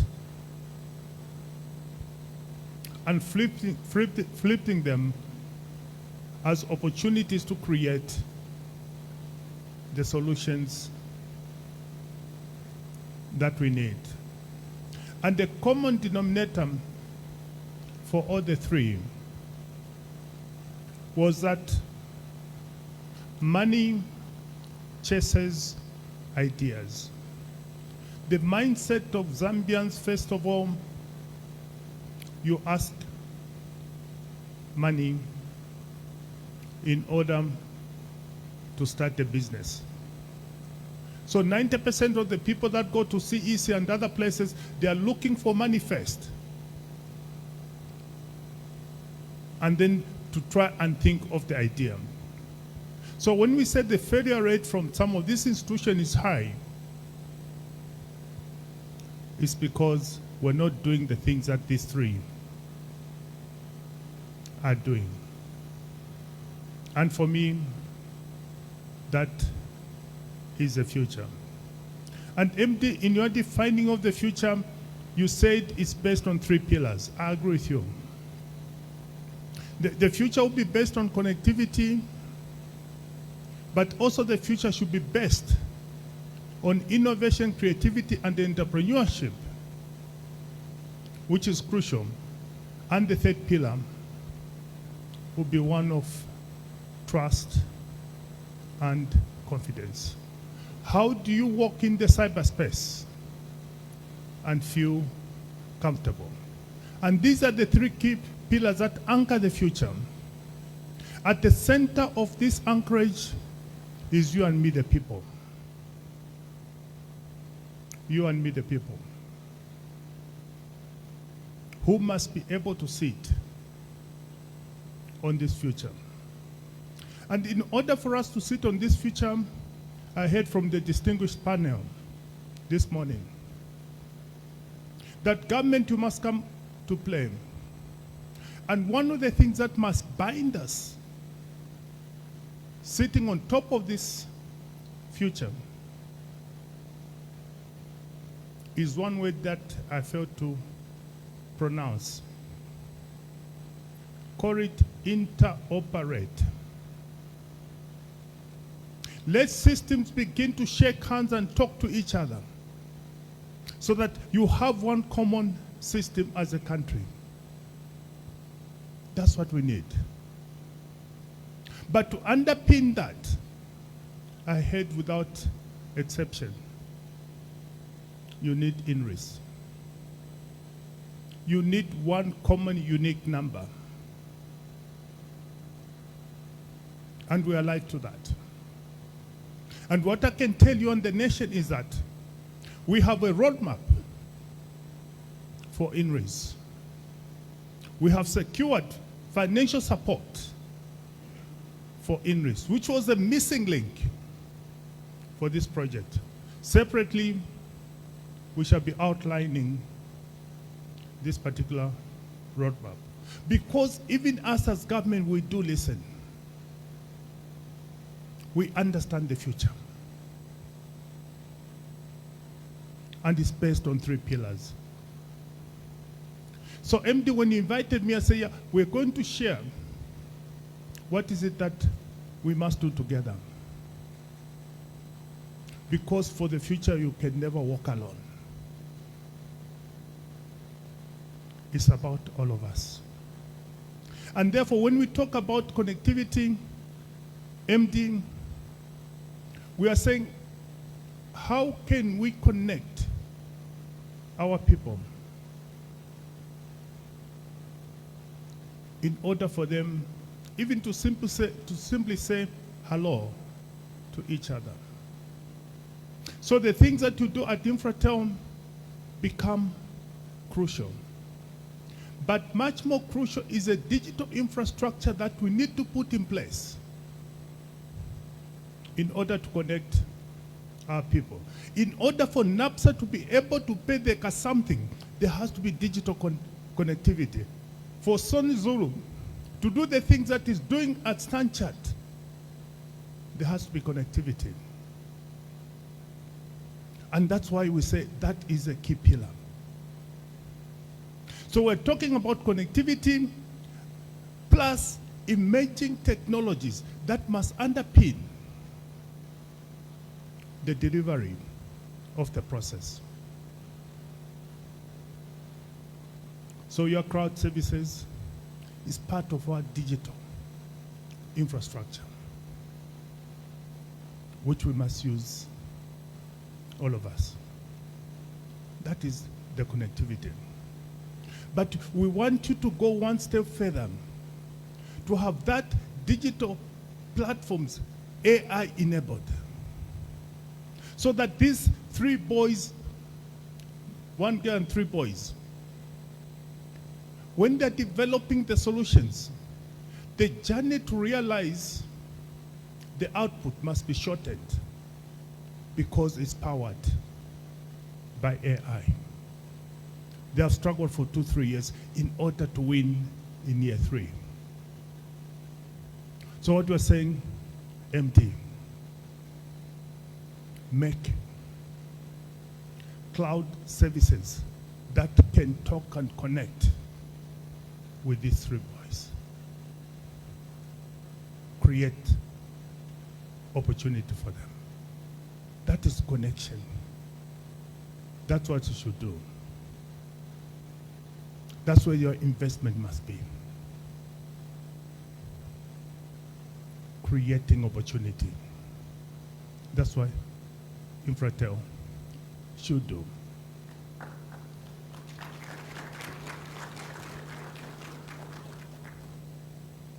Transform, transform. You are sitting next to your friend here, DG Zictor. Government together with the private sector this year alone, we have said that in order to enhance connectivity, we are going to plant a minimum of 300 towers. And Zictor has already, from the government side, published on the, what do you call that thing for procurement? E.g. something. It doesn't matter whether I can pronounce it or not, but they are saying, come and bid 80 towers already. The private sector, including INFRATEL, are putting in the rest. So we're going to have a minimum of 300 already signed off. There may be more, but I'm talking about what is signed off. Because we believe that the pillar of connectivity in your health center is crucial. You can't begin to deliver competent medical solution without connectivity. And that is why we're connecting. And INFRATEL, you come in, in the bid. As we connect, you have your crowd services. You have your platform. Creating the solutions that are riding on the connectivity. That is your role. And this year alone, in enhancing connectivity, we are going to migrate from 2G to minimum 4G, and we'll do 600 towers that will no longer be 2G to 4G, because we want to enable proper connectivity so that INFRATEL can be able to make money. They are not able to make enough money because on 2G, you can't create solutions. So we created for you as government, yours truly, a platform for you to make money. Because when you make money, you are actually giving us more tax in order for us to deal with what we must deal with as government. So we are not working for you. We are enabling you to pay more tax. That is our role. We are an enabler for tax collection. So that is a connectivity pillar. That is part of the future, which you also defined. Unless you're connected, you can't generate. And that is the reason we are also now connecting by fiber to the 9th country. So beyond our 8 neighbors, we are now connecting by fiber. Work is being carried out now to connect to Burundi and therefore connect into East Africa. We'll be the most connected country in Africa. And that is called connecting. So that we can enable you to create those cloud services for innovation, for things that must be done. So we are building resilience, building redundancy. That is the first pillar for the future. And you sit at the center of it as INFRATEL. Please help us. And our second pillar is one of innovation, creativity, and entrepreneurship, creating opportunities. And already you whispered to me that you are trying to work with the University of Zambia to create an innovation hub. We need a place where things can be tested. And an innovation hub is one such place. That's why government is also started creating the HH Innovation Hub, which will be housed by, is it, what is our NTBC that work has started. But also working with the UNDP, we are creating the MindTech Hub. Work has already started. And this MindTech Hub is for the rest of Africa so that they can come and do their innovation in the mining sector, creating potent solutions for the entire Africa. When we advertised for the first cohort, we had over 350 sieved applications. We're not talking about, those who, when they sign up, people that have got a level of competence meeting certain standard, 350. And we need to select 10 from the rest of Africa. So we need to expand. It just tells you the amount of capacity that we've got on this continent, including in Zambia. Zambia was selected to host the MindTech because of obvious reasons. And it makes us feel a little bit proud that we're hosting. And the UN is backing this, other cooperating partners, etc., etc. The point we're making is that without innovation, creativity, and entrepreneurship, we don't create growth. In order to grow the economy, you have to translate ideas into products, into solutions, into the things that change life. That's why we're doing all this. But that is not enough. And we know it's not enough, but we have to begin from somewhere. It's not enough because we have limited resources, particularly coming from last year. We have a lot of hardship, but we're moving and we continue to move. And this hub, this is where we're going to take those 3 kids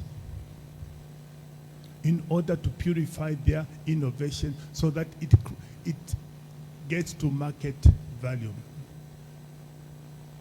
So I'm lucky today, I've got DG NAPSA, MD Stanchat, and the host, INFRATEL.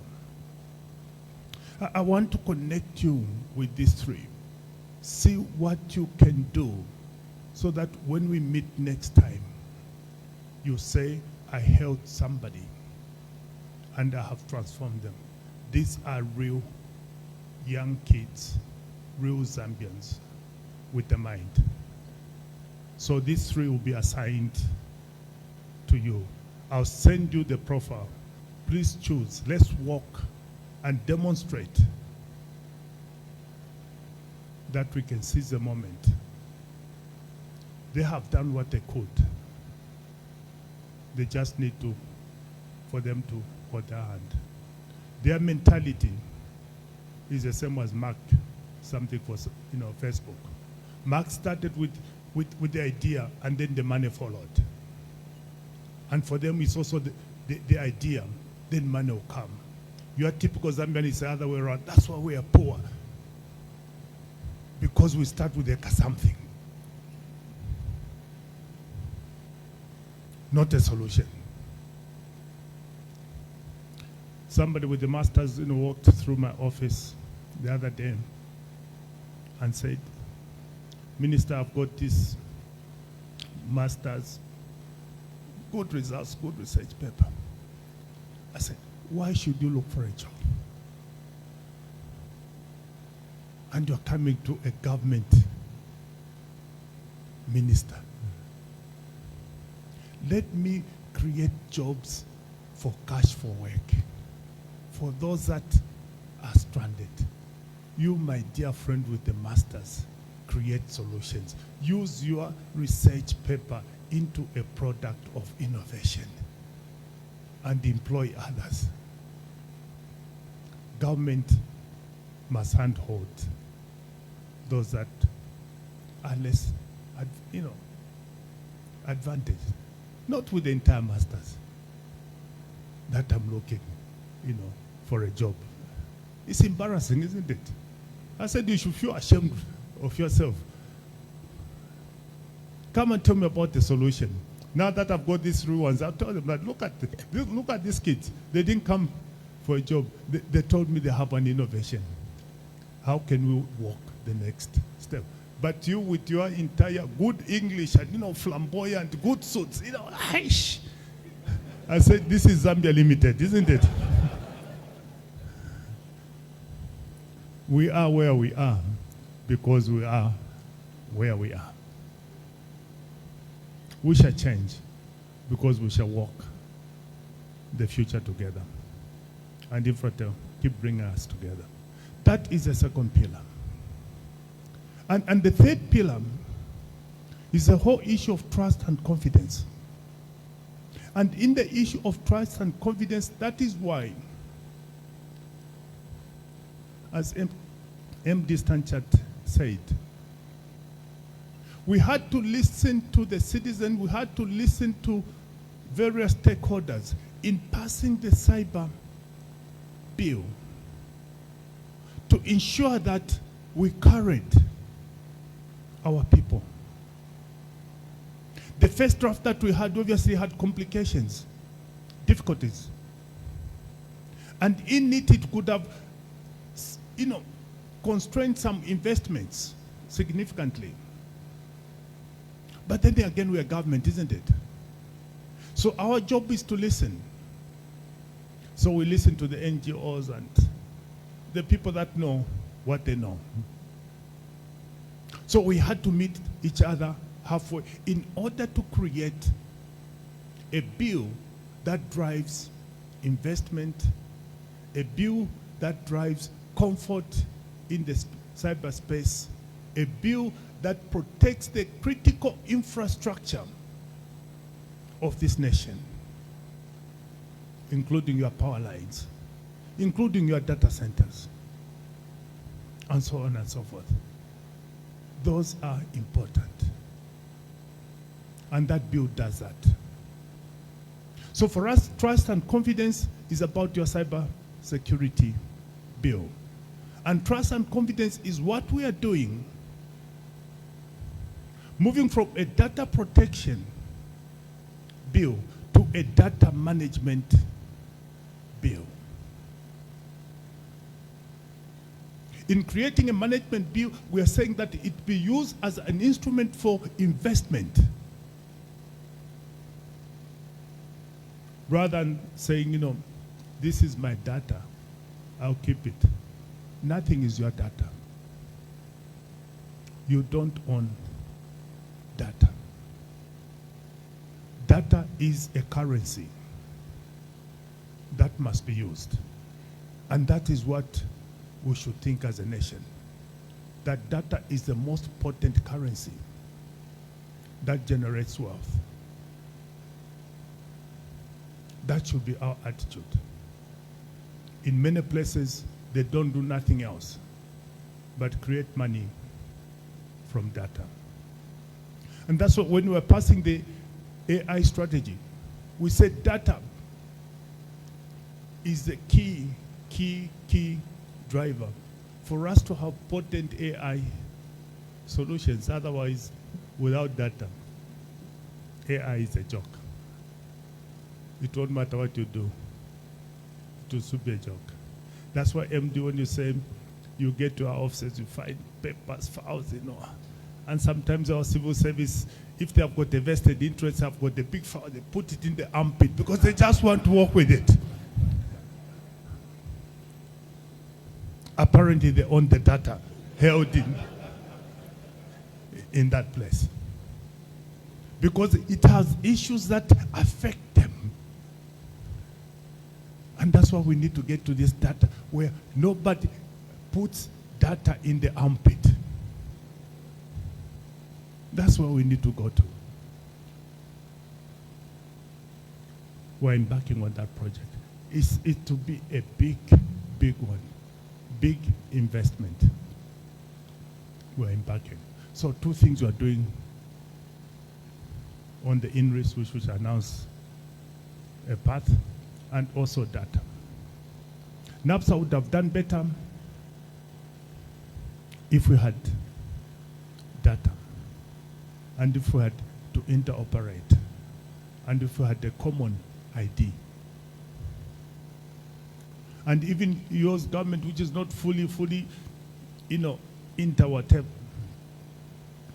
When we were doing our FISIP, we had 1.4 million on our records. But through Smart Zambia, by just digitizing FISIP,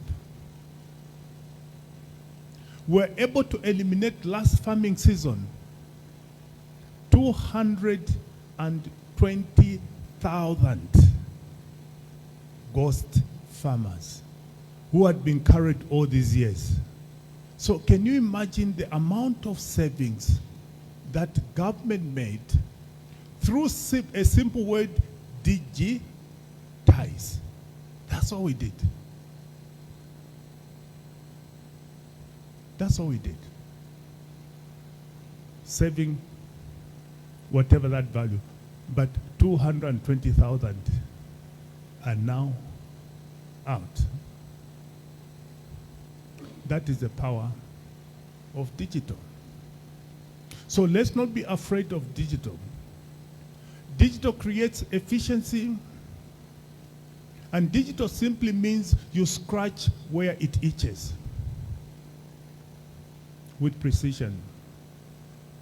And DigiNAPSA, the things that you're doing to help us raise funds for SMEs, that's the way to go. Lose some money in order to make money. You know, that's why the banks, MD will tell you, they have what they call bad debts. They have bad debts because their mentality is that you can't win all the time. There will be time when you can lose. I watched the Champions League. Arsenal beat Real Madrid. There are times when the best can lose. There are times when the best can lose. Inter beat the other guys. I slept late. But the only point was that you can't be permanently the best unless you work with others. And keep training. Keep your focus. So my last advice to you INFRATEL and the rest of us. Keep your focus. Keep your discipline. Life is hard. We may not get there in time, but let's keep moving. Keep moving. Keep moving. I thank you.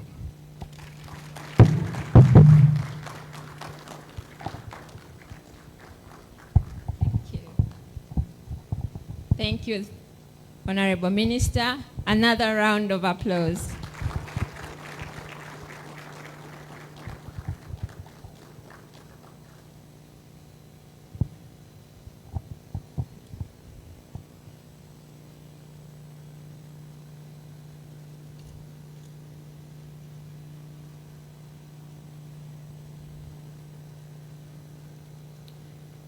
There is a challenge. We have to remain focused, and we keep moving, get digital, work with INFRATEL, your digital partner. Those were silent words from the minister. Another round of applause. Thank you so much. We will now move into another segment where we are having a walkthrough the Security Operations Center presentation with the Chief Information Officer from INFRATEL, Mr. Zeko Mbumaye.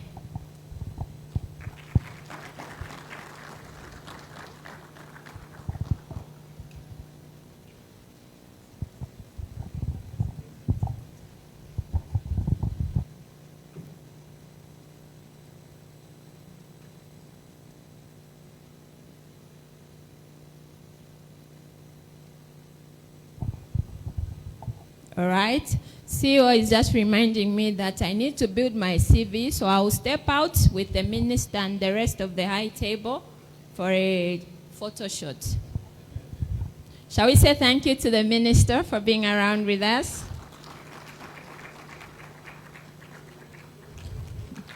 Thank you.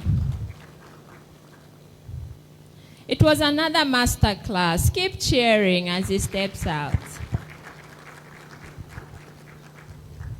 Thank you very much.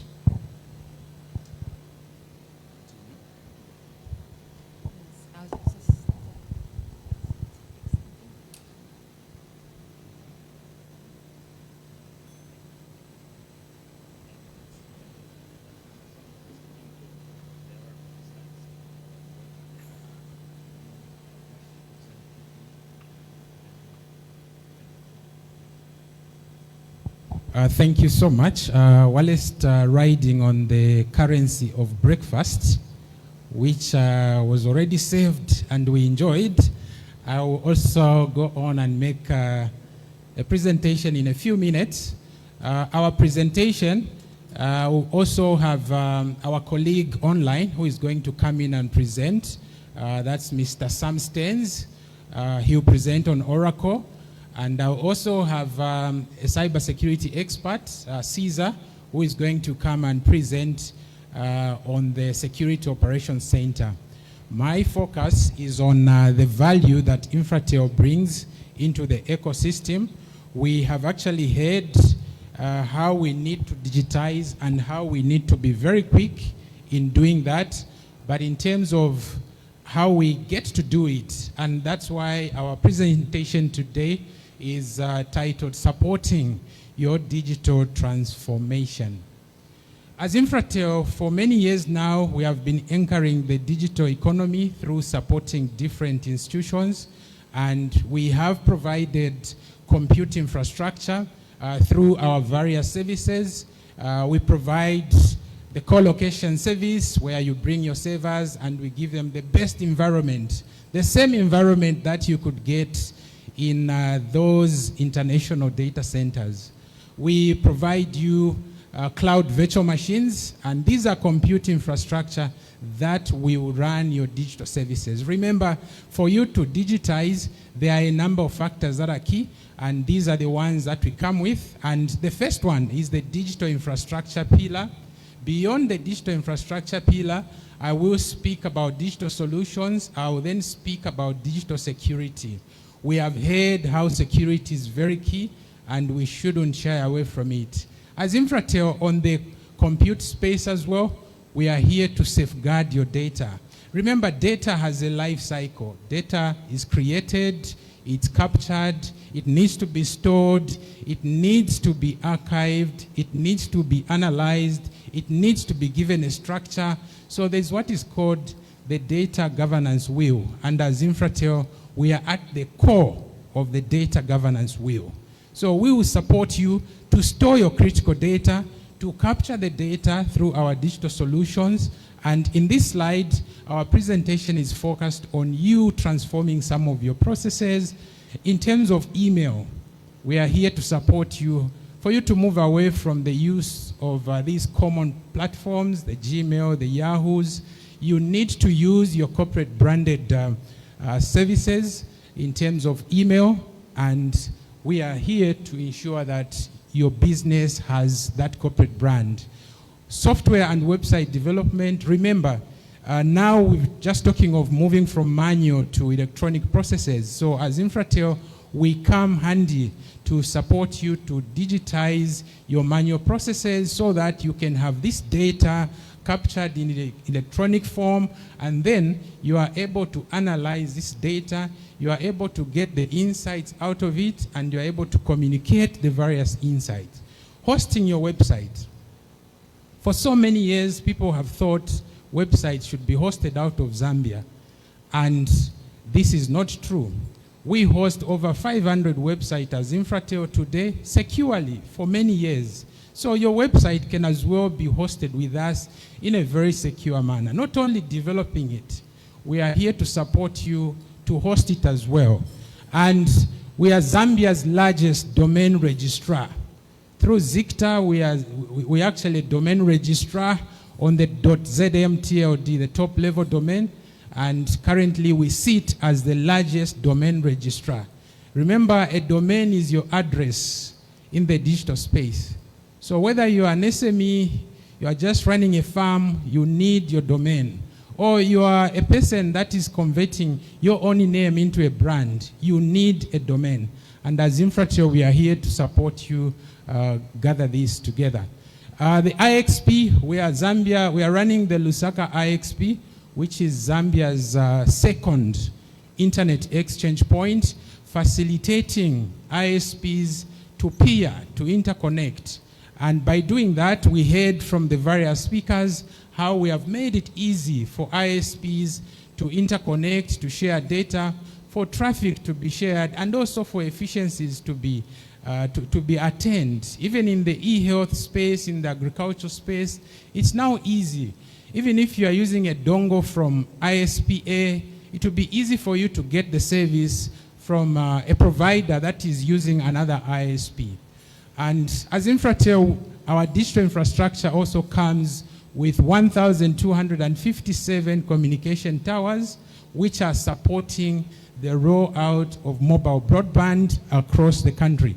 And in terms of compliancy, we make sure that you comply to the data protection laws and hence the data sovereignty pillar that we are talking about. And all these are done through local expertise. Many times we feel experts are not here, experts are available. Give them a task and you see they'll deliver for you. Many times we think we don't have data centers. They are here. Come and host with us. Come and we'll give you the services that you need. INFRATEL has been at the pillar of supporting the government, and we have a few services up here that we are supporting government on. We are supporting government on the government service bus, on NEMA infrastructure, on the INRIS, which has been talked about. We proudly host it for many years, and many other critical services which are pillars of our digital economy, which as private sector, as fintechs, as innovators, there's need to interconnect and collaborate to them. We are also, that's just a picture of how our data centers are looking, so you are free to talk to any of our staff and a tour will be arranged for you. Many a times we say Zambians are not developing software. At INFRATEL, we've taken on this through our digital solutions initiatives. We have built the following 10 solutions just in under 5-6 years. We have 10 solutions that are available for you to take up. There's a staff performance management system, so you can have all your staff have electronic KPIs, key performance indicators, and you'll be able to track your performance as an organization right from the corporate strategic plan, those KPIs going to the CEO, and then going to the directors, to the managers, and to the last person in the company. So by adopting our staff performance management system, you will have insights across performance in your organization. You will be able to see which department has been performing well, who is the least performer, and what do they need for you to ensure that their performance is improved. Performance skewness, you will not have a situation where the CEO is scoring 95% and everyone in the company is below 70%. So performance skewness is also looked at. Contracts management system, look at it as your AI agent for contracts management. Contracts management for your vendors, for your clients. Remember, there are so many things that are happening, and in your business, how do you get to know which contract is expiring the next month, and which one is the largest value contract that you have, which one is the longest contract you have had? In terms of building customer loyalty, these are the solutions you need to have so that you can say, look, we've had a contract with this vendor now for 5-10 years, or with this customer, let's be able to give them maybe a reward or something. And at INFRATEL, we have built the contracts management system, which you can look at as your AI agent for contracts management. Online recruitment system, we've digitized the job recruitment process, and we can support your institution to go digital as well. Payment gateway integration into mobile money operations. I'm sure you know that just by December last year, 2024, mobile money transactions grew to $462 billion. That is the space where money is being exchanged. So your business needs to play in that space, and as INFRATEL, we can support you by integrating your business there as well. We have the other solutions that I won't speak into on account of time, but the notion that Zambians are not developing software is long gone. We are developing software. Come partner with us. We'll be able to convert your manual processes into digital solutions. We have topped our digital infrastructure services, our digital solutions, over with what we're calling digital solutions. And today we are here basically to launch our Security Operations Center services, to also launch our partnership with Oracle. And we'll have a colleague from Oracle who will speak quite broadly into our partnership with them.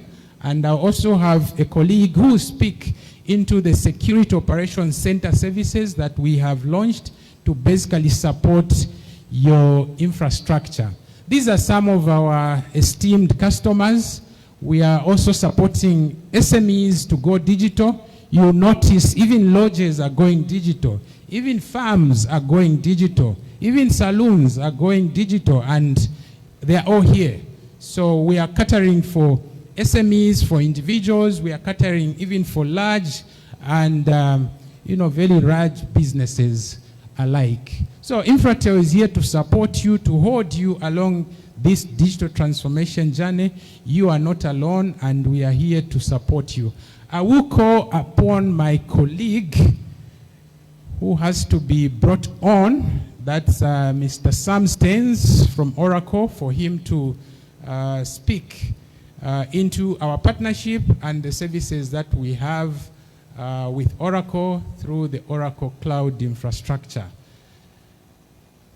Thank you very much, Zeku, and good day to everyone. I hope my voice is clear and I'm well audible. You are audible. Thank you. You can go ahead. Thank you very much. Honorable Minister, Dr. Evans, distinguished ladies and gentlemen, it's really an honor, and I'm very, very grateful to the opportunity to be able to present Oracle Cloud Infrastructure, and at the same time, of course, highlight the partnership we have with INFRATEL. I would maybe start by just briefly highlighting a few months back when I visited Zambia. Unfortunately, this time I couldn't make it for certain engagements that I have as well on this side. I met with Dr. Evans, and we went through the Oracle Cloud Infrastructure, what it is, which I will be also highlighting as well in this presentation. And I think we have gone quite a long way from that meeting. We've had consecutive meetings with Zeku and the team on his side. We've evolved to the partnership we have today, be it on the licenses, be it on the hardware as well. But also, if we look at the Oracle Cloud Infrastructure, they are currently able to also provide the cloud infrastructure services, which we would be looking at in the next few slides in terms of the what we provide as a service, but also from an AI perspective, what Oracle has to provide from our side. My name is Sam Steins. I'm the director for the Oracle Cloud Infrastructure in Africa, and I would like to maybe, first of all, just briefly highlight the agenda. We will look at Oracle's cloud adoption from a product perspective, but also from in Africa, also worldwide from our data centers availability. Then we would highlight a little bit also the Oracle partnership with INFRATEL, where we are and where we hope to be.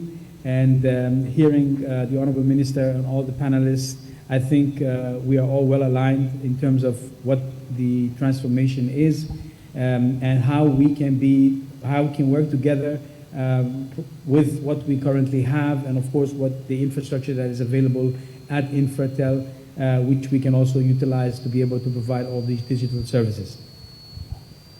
I'll start by, first of all, maybe just highlighting the regions that we currently cover. So we have over 50 data centers that are currently worldwide. With in Africa, we have already 3, which is Johannesburg, Morocco, we have 2, and we expect hopefully soon by the end of this year to have Kenya also going live, with the tendency, of course, to grow further data centers across Africa. I'm just focusing on Africa from a presence perspective, and I'm really looking forward because we have also different kind of models, which I will maybe highlight what we call dedicated regions, etc. So hopefully that we would also be able to progress these regions per country, and we will briefly discuss that in my next slide. But at the same time, I would like to highlight that if you're in Zambia today and you choose to use a data center, you're able to use any of the data centers we have worldwide, regardless, be it in Africa, be it in Europe, the US, the Middle East, etc., etc. So through OCI, you will be able to have access to all these data centers. Now, of course, together with INFRATEL, we're able to provide some of these services through INFRATEL, and of course, we can always take the discussion forward once you find something within our, let's say, services from an AI perspective or whatever, then we can take the discussion from there. Okay, this is a very important slide. So most likely, if you would have anyone from the Oracle Cloud team engaged with you, you probably will see this over and over and over and over. And this is basically just a summary of what Oracle provides in terms of the cloud. So yes, we provide the core infrastructure services, that be it from a compute perspective. So if you would want to run an environment on the Oracle Cloud Infrastructure, now you could have, for example, an environment running on at INFRATEL, or you could have it running on-prem, and you would like to run, let's say, another environment, a test environment, a DR environment, that is also available, which you can run on the Oracle Cloud. We also provide all the operating system services, the VMware services. We provide the storage services along with the networking. services. So that is at the core infrastructure layer. We take it to the next level. So for all of the customers, our customers who are using Oracle database, we provide you with the version that you currently have, which is on-prem, but we also provide you the same version, and hopefully it's the latest version, of course, where we can provide you the same version on the Oracle Cloud. So we're talking database, Oracle Database 19c, 21 AI, et cetera, So all these services are available on our, let's say, Oracle Cloud infrastructure. And again, we work together with INFRATEL to be able to bring these services to you either through the INFRATEL infrastructure that is available in country, where we use then our Oracle database. And then, of course, if you want to, let's say, add additional features when it comes to AI, then we definitely have all these built into the database, or you can use them as a separate tool. You can still use it, the AI tool or the AI agent is on the cloud, but you can definitely direct it towards the sources. And I believe Mr. Sunny in his presentation, he was highlighting the importance of somehow having all these data sources so that you can be able to really make use of all these data. And we have the tools that can help you, let's say, create data lakes, create data warehouses, and then run our analytics, which is also, you can see on the top right-hand side, where we use it to give you a more visualized a view of things, be it in the farming, be it in the medical. We are also somehow a medical company, not only a database company.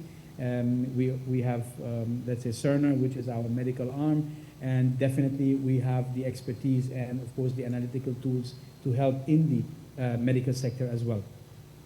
On top of all this, we also provide the gateway to all these, let's say, services, which is our application layer. So you are probably familiar with all our, let's say, ERP systems, Fusion, HR, banking, et cetera, all these applications. So all these applications are cloud ready. That means whatever application you might be running today from Oracle, on-prem, you are able to run also this environment also on the cloud. The Honorable Minister also mentioned things around along the side of development solutions. So we also provide, let's say, developer services through our, let's say, Apex tools, low code. So also you don't really have to be a professional developer. So these are tools that really, with basic knowledge of developing, you are able to have access to these tools which are on the Oracle Cloud and be able to build these applications and, of course, then either customize it depending on the local requirements, but also if you are providing it from a regional perspective or even worldwide, these tools are all available on the Oracle Cloud. That being said, just to also re-emphasize, the Oracle Cloud is not a cloud that is only dedicated for Oracle Cloud customers or Oracle customers. We have a lot of customers who are not using, for example, Oracle database as an example, but could be using some other databases or some other operating systems, but are able to utilize, for example, our core infrastructure layer where they use the applications, third-party applications, or even non-Oracle databases to Oracle OCI. Normally, I would ask if there's a question, but considering the way the session is being held at the moment, I think we will probably revert to a more face-to-face approach, hopefully on my next visit, and then together with the INFRATEL team, then maybe hopefully we can take the discussion further. To show you, I mean, just very, very quickly, the advantages of, let's say, considering cloud, and I believe the honorable speakers all highlighted that we need to be open, we need to look at data as something which we can all benefit, we can monetize. The Oracle Cloud also allows us to, you know, from a utilization perspective, the common approach has been today is that you require a solution, you look for the hardware, you size based on the maximum that you might require. But from an Oracle perspective, or even from an INFRATEL perspective, the way we do the sizing, apologies, the way we do the sizing is that we size on the average, and from an Oracle Cloud perspective, you normally would pay for what you use. So we don't waste, let's say, compute resources, we don't waste storage resources, and but again, that's another aspect where we would need to go more into the details to understand exactly what would be the requirement, so that we are able to come up with, let's say, the model or the sizing that will maybe suit that specific project or the utilization. AI, I believe, and again, AI without data, I have to, again, let's say, quote the Honorable Minister, 100% AI without data is nothing, just basically nothing, because it needs something to be able to, go through and come up with something, some solutions. So Oracle Cloud has multiple OCI agents or AI agents, which can be used in various industries and let's say across the public and the private sector. This could be from digital assistance to speech recognition to language, document understanding. I know there's a tendency to somehow, let's say, bring together multiple agencies, be it in the private, be it in the public sector. So we see in other countries, for example, simple things as ID verification, right? You come to a place and you want a service, you show them the ID, or you could probably just do it from home. For example, where I am, I just have to, provide a copy of my ID, and then the system can do a background check and make sure that this is a genuine ID. So all these services or AI agents are available today on Oracle OCI. Which can be used. You don't have to move the data somewhere else. So if you don't have an issue moving it to OCI, that's fine, but it's not a requirement. It's not a prerequisite to be able to use these AI features where you can keep your data where they are, be it on-prem, be it at INFRATEL, etc., and still utilize these agents that are already available on the Oracle Cloud to be able to, let's say, do whatever you need to do. Lots of examples. I mean, if I look at the banking sector, you might want to have a digital assistant where you ask a certain question or and say, okay, what do I need to get a loan? And the system responds back to you in natural language as well. So all these things are agents that we currently have. You don't need to build them. We can also provide them at very good price, of course. Partnership-wise, as I mentioned, INFRATEL is our Oracle Partner Network, is part of our Oracle Partner Network with the capability to be able to provide you with licensing. So if you're currently requiring any Oracle database licenses because you need to probably host a certain workload on the infrastructure of INFRATEL, you are able to also go for the full package from their side. Same thing applies if you would want to procure hardware, Oracle hardware, be it Exadatas, be it our private cloud appliance, PCA, or storage. They also can be able to provide that. At the same time, they are also having, at the moment, the, let's say, ability to provide you with the Oracle Cloud infrastructure. So that means if you would like to have services which are available on the Oracle Cloud, be it compute, be it storage, be it, this is something also they will be able to provide from their side. I thank you very much. I mean, considering the limited time I have, so I tried to really congest everything into the 10 minutes that I have, but I really appreciate the time given from INFRATEL to be part of this, and I look forward to meeting most of you or many of you, hopefully on my next visit soon to Zambia. Thank you very much. Thank you, Mr. Sam Steins. Thank you for that elaborate presentation on Oracle. And that is a pronouncement of INFRATEL partnering with Oracle on the Oracle Cloud infrastructure and the sale of Oracle licenses and equipment. So you now have INFRATEL to provide your Oracle services. So we shall clap for you again. Let's give him a round of applause. Thank you so much, Mr. Steins. Thank you. Right from Dubai. Thank you so much. Have a great day. Next on the schedule, we have Caesar, who is going to take us through the Security Operations Center and how our digital security enablement is there to support you as you digitize your services. Caesar, over to you.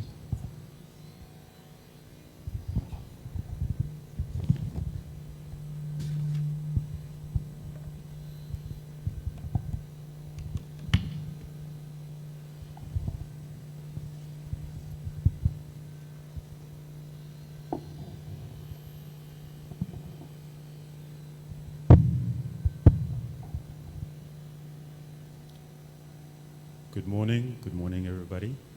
Just waiting. There we go. All right.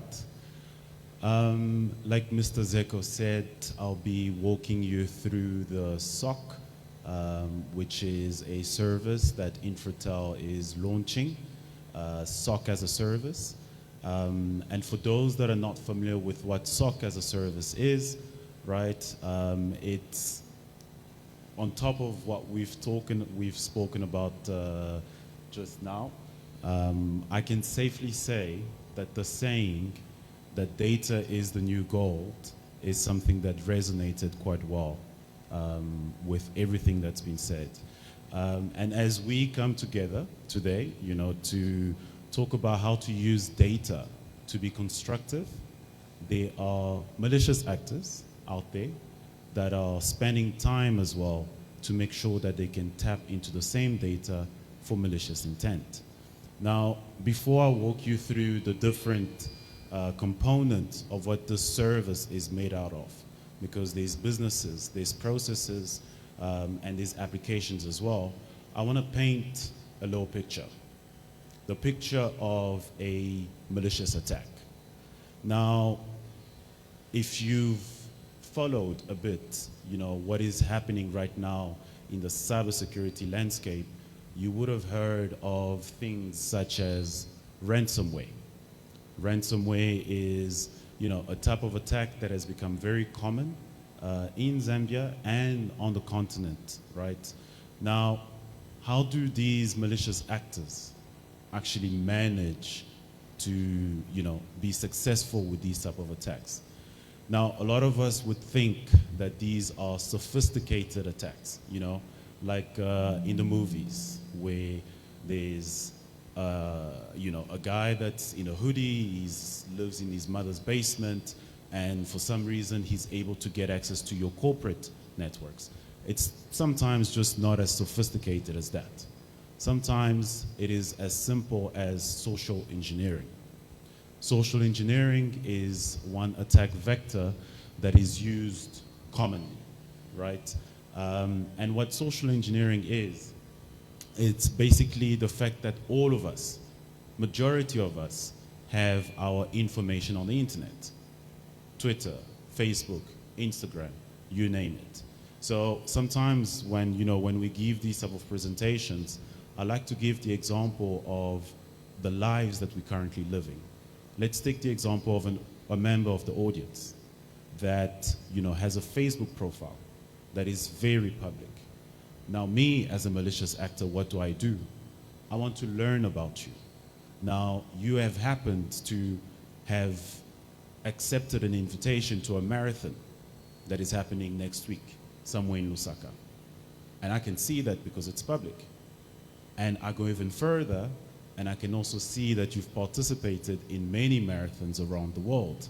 So already, I have a way to tap into you. I understand that you like running. It's a big thing for you. So what do? A couple of days before the marathon starts, I send you an email. Most of us, to your corporate address. Most of us can figure out what our corporate email addresses are. Most times it's name.surname at domain.whatever, right? So it's pretty easy to figure out. Now, I send you an email telling you that you've won these nice looking Nike shoes that you can use for the marathon. In your excitement, you love running. You open the email and you happen to click on the link. Now, the link will take you to a legitimate site, right? But at the same time, that site has been compromised. You're not aware of that.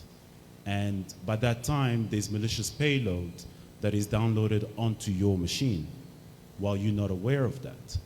Now, from that moment, what it gives me access to is it gives me access to various things, your network.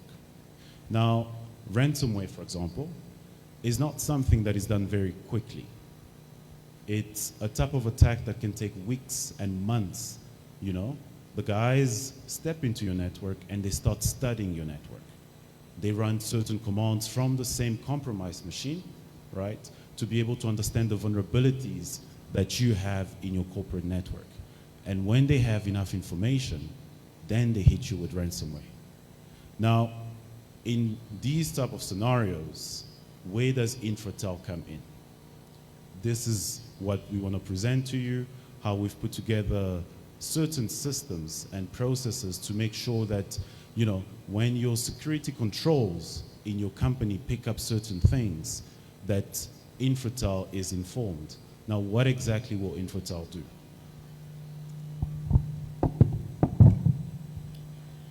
Right, I'll ask the guys to move.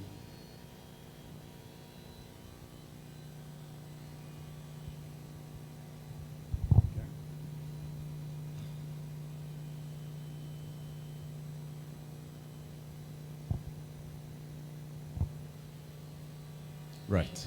So one of the tools that we've put together is called a SIEM, which is what you're seeing on the screen right now. And the SIEM of choice, right, that we've made is this SIEM here that is able to correlate logs from lots of places in your organization. It can be endpoints. Endpoints are your laptops, your cell phones, your database servers, your various servers and various applications that you have in your organization. Now this SIEM, right, is a tool that is able to collect all of that information and present it in various ways. Now what is really, really great about this specific system is that it has a view for various target audiences.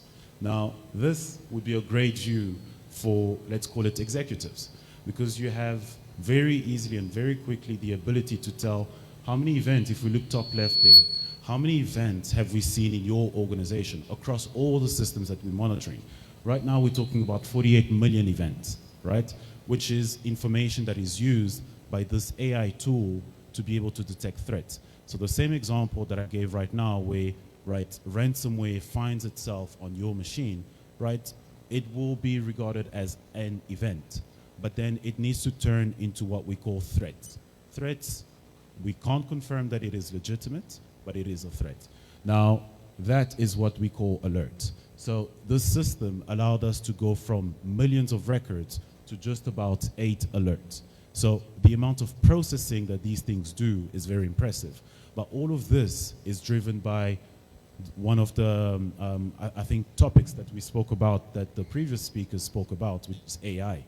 Without data, AI is useless. And the amount of data that we're talking about right now is 48 million, right? Now, what is great about this tool is that it gives different views to various target audiences. So that was a nice view for executives. This is another view that you could make use of. So in your various organizations, you've got executives, you've got guys and ladies that work in operations. This would be a great view for your operations teams, because very quickly, I'm able to tell where my problem is. I'm able to tell who my top users are. Now, top in terms of security is not a good thing. So here, for example, we're talking about top hosts, top sites used, top indicators. So you take all of this information, you combine it with the information that comes from the executive dashboard, right? You can make a story out of that. Now, if we move further down the stack, right? We started all the way at the top with the executives, going down to operations. We then go down all the way down to your various teams. So the teams that actually support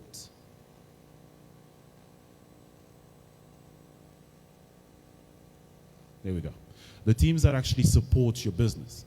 What this is actually, what this dashboard is showing you, which is something that traditional SIEMs are unable to do right now, is that when I spoke about earlier on about the device that is compromised, right? That is a device that sends logs. If that device does not send us log, you are flying blind, we are flying blind. So we can't protect you. Now, most times, how is that detected? It is detected through trend analysis. When we speak about trend analysis, we're talking about analysis over a certain period of time, over days. We don't have days in the cybersecurity space. We need to be proactive.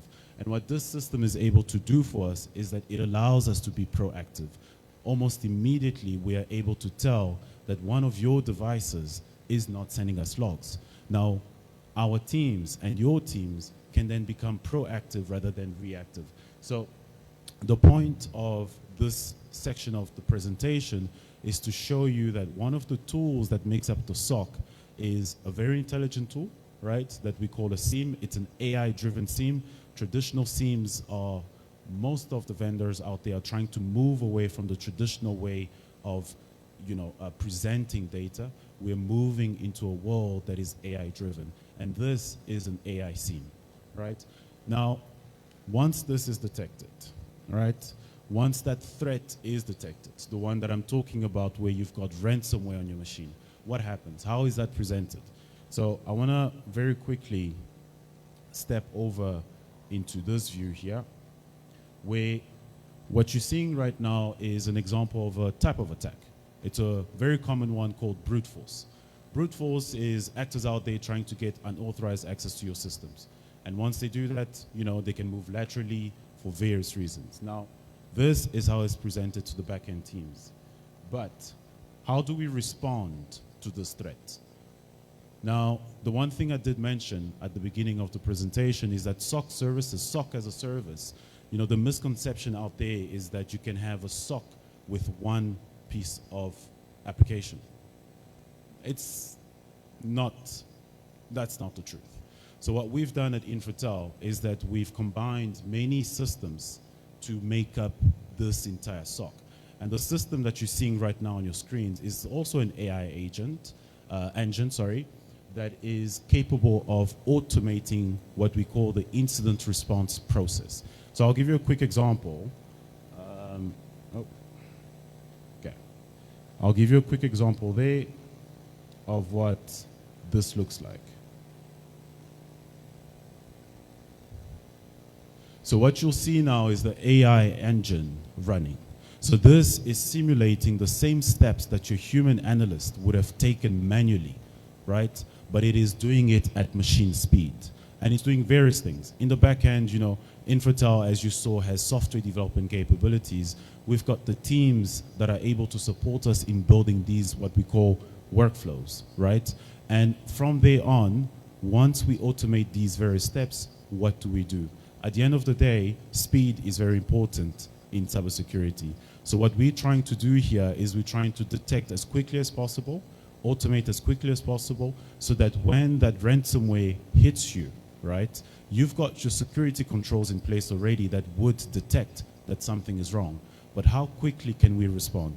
And these tools that we are presenting, the SIEM, the AI SIEM, and the SOAR, which is also an AI system, help us in making sure that you get informed quickly.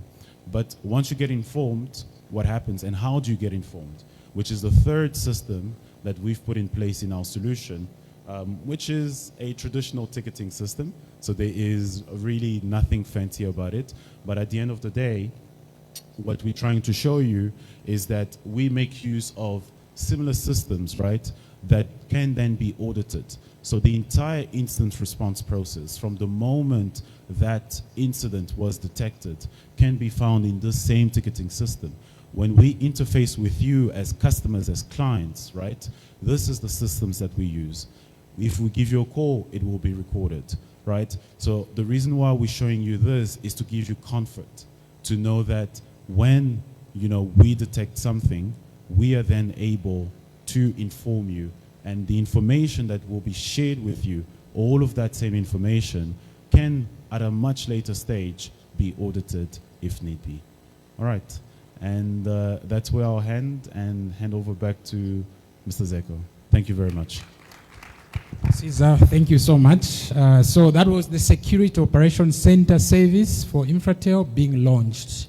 So instead of you investing into SOC, you could come and get this service on a multi-tenant shared platform at lower the cost. We've taken you through our digital infrastructure services, where we have now added Oracle Cloud Infrastructure today, with Oracle having made a presentation as well. We also took you through our digital solutions, the 9 or 10 services that we have developed, and they are ready for you to take on them as software as a service. So 3 key things need to be remembered in this meeting: digital infrastructure, digital solutions, digital security or security operations center. And the last one being, there is no artificial intelligence without data. So we need to work on building our data, and INFRATEL is there to support you on your data governance journey, right from creation, capturing, storage, archiving, and analysis of the data itself. I'll hand back to the director for the day. If at all there are questions, if there's time, she'll guide us. But that was what we had from the technical side. Thank you for your time. Director, do we have time for questions?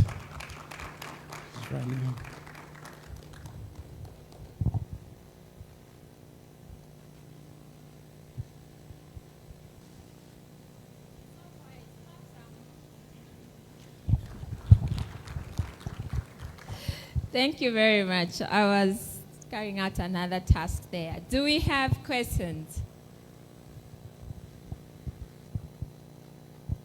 There's a hand there. Chester, a mic there.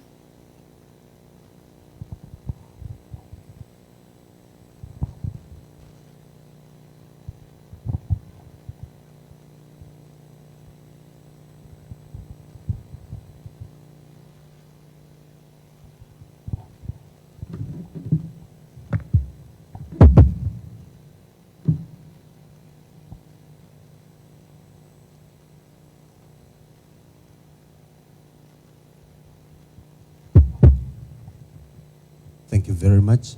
My name is Phineas Lupaka from IDC.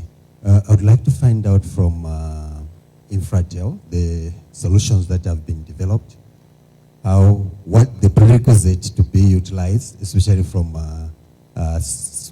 starters, the small companies which are starting up. I'm sure you are aware of your sister companies, one in Eastern, the other one in Minlunga, and many others which are not fully developed in terms of digital. I know the bigger ones, they've got the skills and so forth. To what extent would your client, they won't be clients, they should be in terms of skill sets for IT with the solutions that you've highlighted?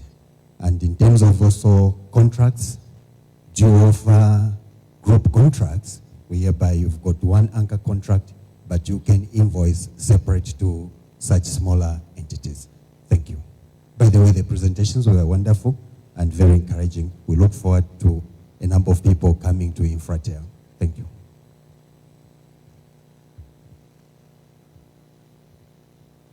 Thank you very much. Do we take another two? Any other question?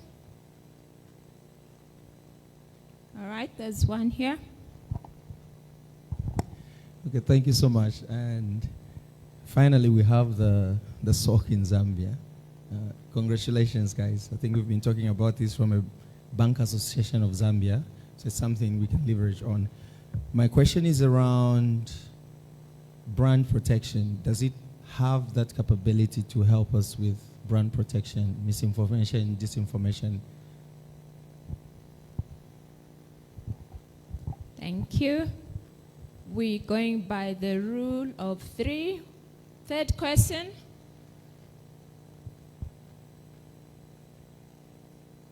All right.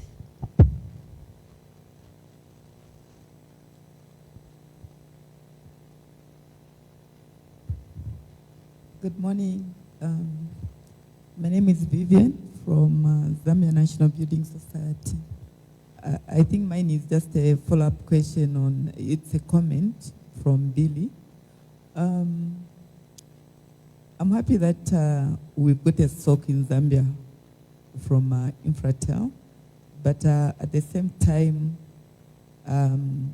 I've got my own fears. You know, SOC is one of the most sought after service currently because it addresses cybersecurity issues.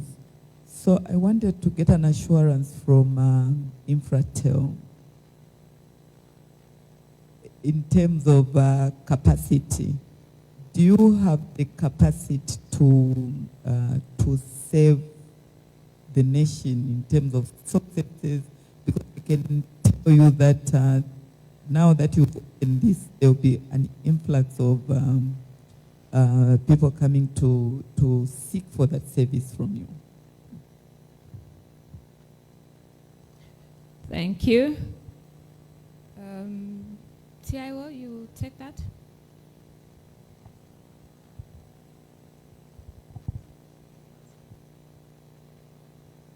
The first one, okay.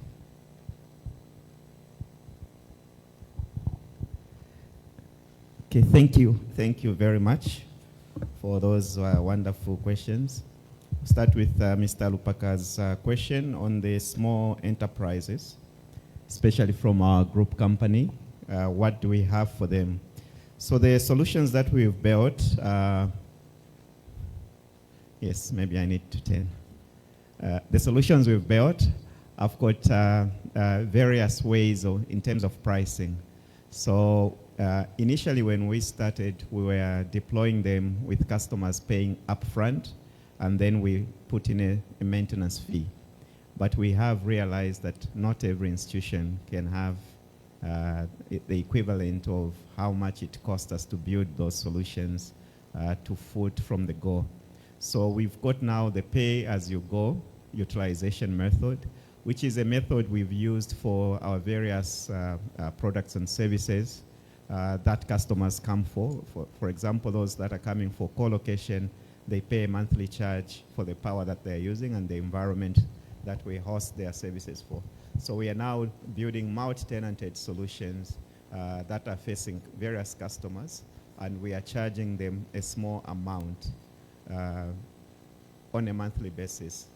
And as they grow, then that rate will increase. So it's user-based. If they are only going to have, let's say, 10 users, then definitely the amount they'll be spending will be scaled down, enabling them to grow with the solutions and the products as they go on. Of course, it's not free, even for the group companies, because a lot of work has gone in. And obviously, as you start using the infrastructure, you start using, the business solutions, you start using much more space for storage, for whatever events that you are building in that particular solution. So yes, that shouldn't limit them. It shouldn't limit them. We are available for discussions on how we can help them on their digital transformation journey. Brand protection, I think the experts are going to deal with that one. The next one was assurance on the capacity. I think also that will be answered together with the second question. I don't know if CIO, you take that one? Yeah, thank you so much. So Billy asks, does the solution have capability to protect an organization's brand? So basically, this is looking at getting to know what people are talking about your organization in the dark web or on social media. Yeah, so I'll tell you that what we've shown you today is more of a SIM, but the SOC itself comes with a number of solutions around it. So yes, we are able to give you the insights into what people are saying about your brand in the dark web. So there's this web that we work on, that we use every day. There's also a darker one, where people are scheming. And we are able to listen to that and give your cybersecurity experts insight into what is happening there. So in a nutshell, yes, we have capability to support you on this. The next question from Vivian was on capacity. So when we talk of a SOC, we are talking of three pillars: the people, the processes, and the technologies. And as INFRATEL, we have started on this journey. We have the capacity in the people, we have the cybersecurity experts, we have the partners as well, because we cannot do this alone. You will note that partnership and collaboration is actually key in cybersecurity. So we have strong partners that are supporting us behind all these solutions that we have. And in terms of processes, we have put up enough processes to support you. And on the technologies as well, we have invested in technologies and we'll keep on investing, because with security, what we have today may not be enough 2-3 years later. So working with you, listening to your expectation and your needs, will be scaling up. When the data center started as well, obviously the question was, is this data center able to support the nation? But today you can see the impact that INFRATEL has done. So a step of faith, and the first step has been taken through the launch of the Security Operations Center, and the next time we'll be telling you how it has progressed with your support. So we look forward to you coming on board and take up these services as a multi-tenant service, as a shared service, instead of you going to invest in these solutions on your own. Thank you.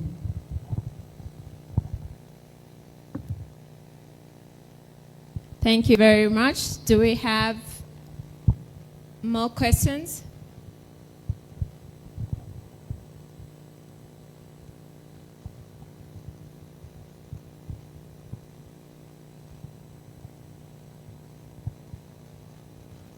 Does it mean the master class has been appreciated, that we have no more questions?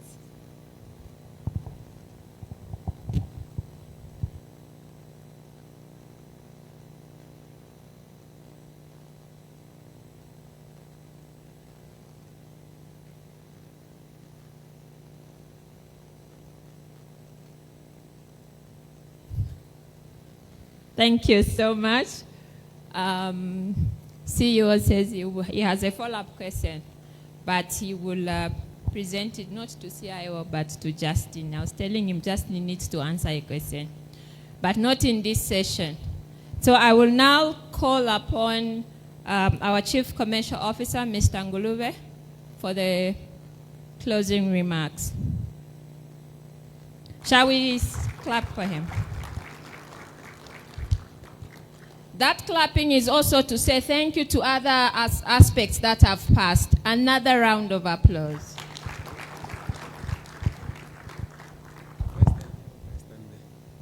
Okay, I was trying to hide my nerves behind the podium, but it seems like Rose has set the bar very high. Okay, so I've written down a few notes. I note here it says good morning, but obviously that can't apply. Good afternoon, ladies and gentlemen. Yes, on behalf of INFRATEL, I would like to extend my heartfelt gratitude to all of you for your participation and making today possible. A special note of thanks to our Honorable Minister in the Ministry of Technology and Science for gracing us with his presence earlier and his insights which he has shared. As INFRATEL, we have seen the industry grow under his leadership, and we're truly grateful for the continued support that he continues to offer to ourselves and to the broader sector. I would also like to extend gratitude to our panelists. We had a very insightful panel that provided insight that is critical for us as a business, but for the sector as a whole. And I'll be failing in my duty if I didn't extend a warm note of gratitude to our anchor for that session, Mr. Billy Mwape, for steering the conversation in the manner that he did so skillfully. I would also like to extend a note of gratitude to all the presenters that have presented here today, both from INFRATEL as well as our partners, including Oracle, all the way from Dubai. We are truly grateful for the insightful contribution. I'd also like to extend a note of thanks to our CEO, Dr. Evans Selavwe, for his vision and leadership that is steering our organization to contribute to ensure that we deliver on our mandate to our country, Zambia, and to our customers. I will end by thanking all the organizers who worked tirelessly to ensure that today actually comes to fruition. I was just making a note that you will note that in the next couple of weeks or so, we'll be engaging specific technocrats in the industry to go in depth in terms of the presentations that we've made today. Most of them were high level to just indicate that as INFRATEL, We are ahead of the curve. We are always innovating to ensure that we meet your needs. It's obvious, as has been already noted, SOC is a conversation that we cannot afford to be left behind. So please look out, all the CIOs or the heads of IT or the security heads and so on will be engaging in a more intimate conversation so that we run you through these services, and then you can come on board to ensure that we protect our industry end to end, and therefore our end users. Thank you very much and have a great afternoon.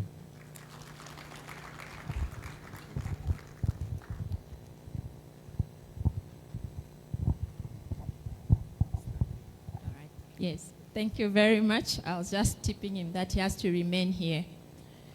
I've borrowed a phrase from Billy Mape. It's building the CV. So now I will invite the high table in front for a photo. Sepiso representing Civil Aviation, you'll have to join us. And the table here, CIO.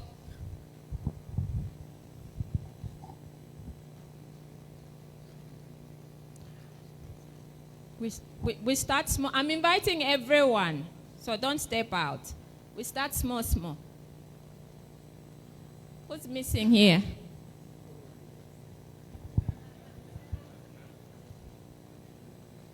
Sorry? Oh, sorry, ma'am.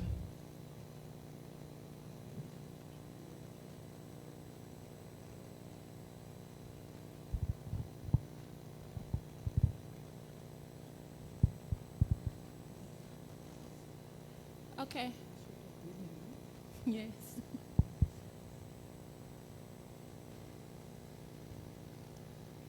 There are certain functions when they are calling people by name.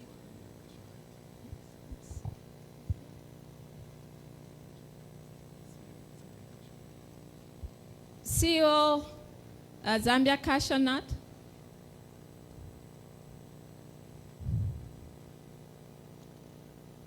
Forgive me, I'm still digitalizing, like CEO from Stanchart said that we need to start from a personal perspective.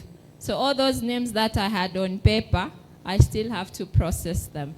Have I left out anyone? We're good to go? Okay.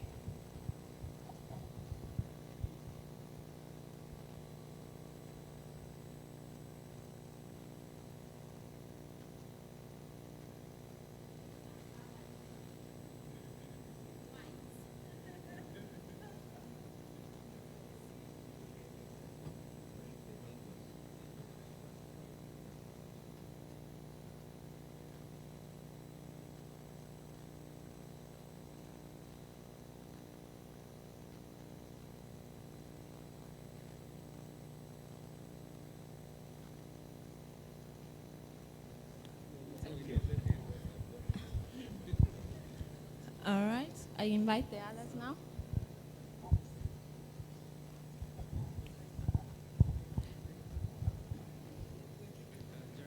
Not yet. Mr. Njovu there, can we come up front? We all need the evidence that we launched the SOC in here. Come up front for the photo.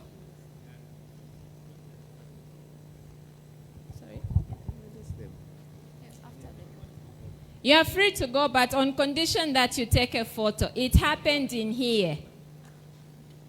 Mr. Nshinka, I will not let you sit down. In front.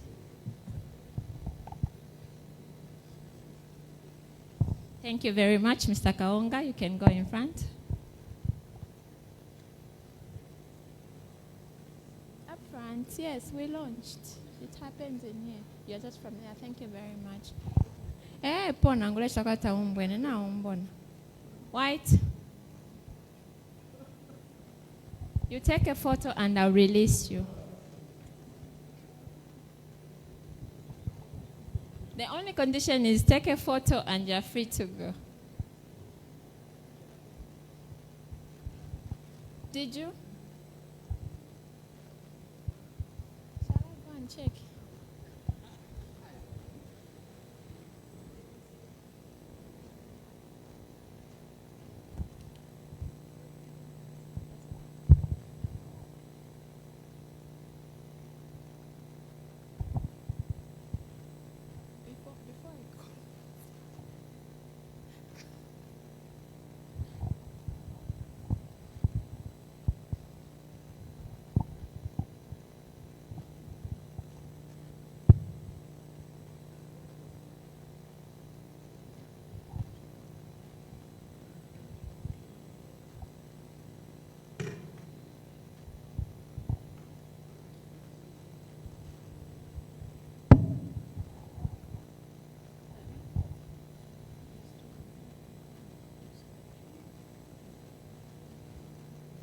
Do you need some to get behind, or you capturing everyone?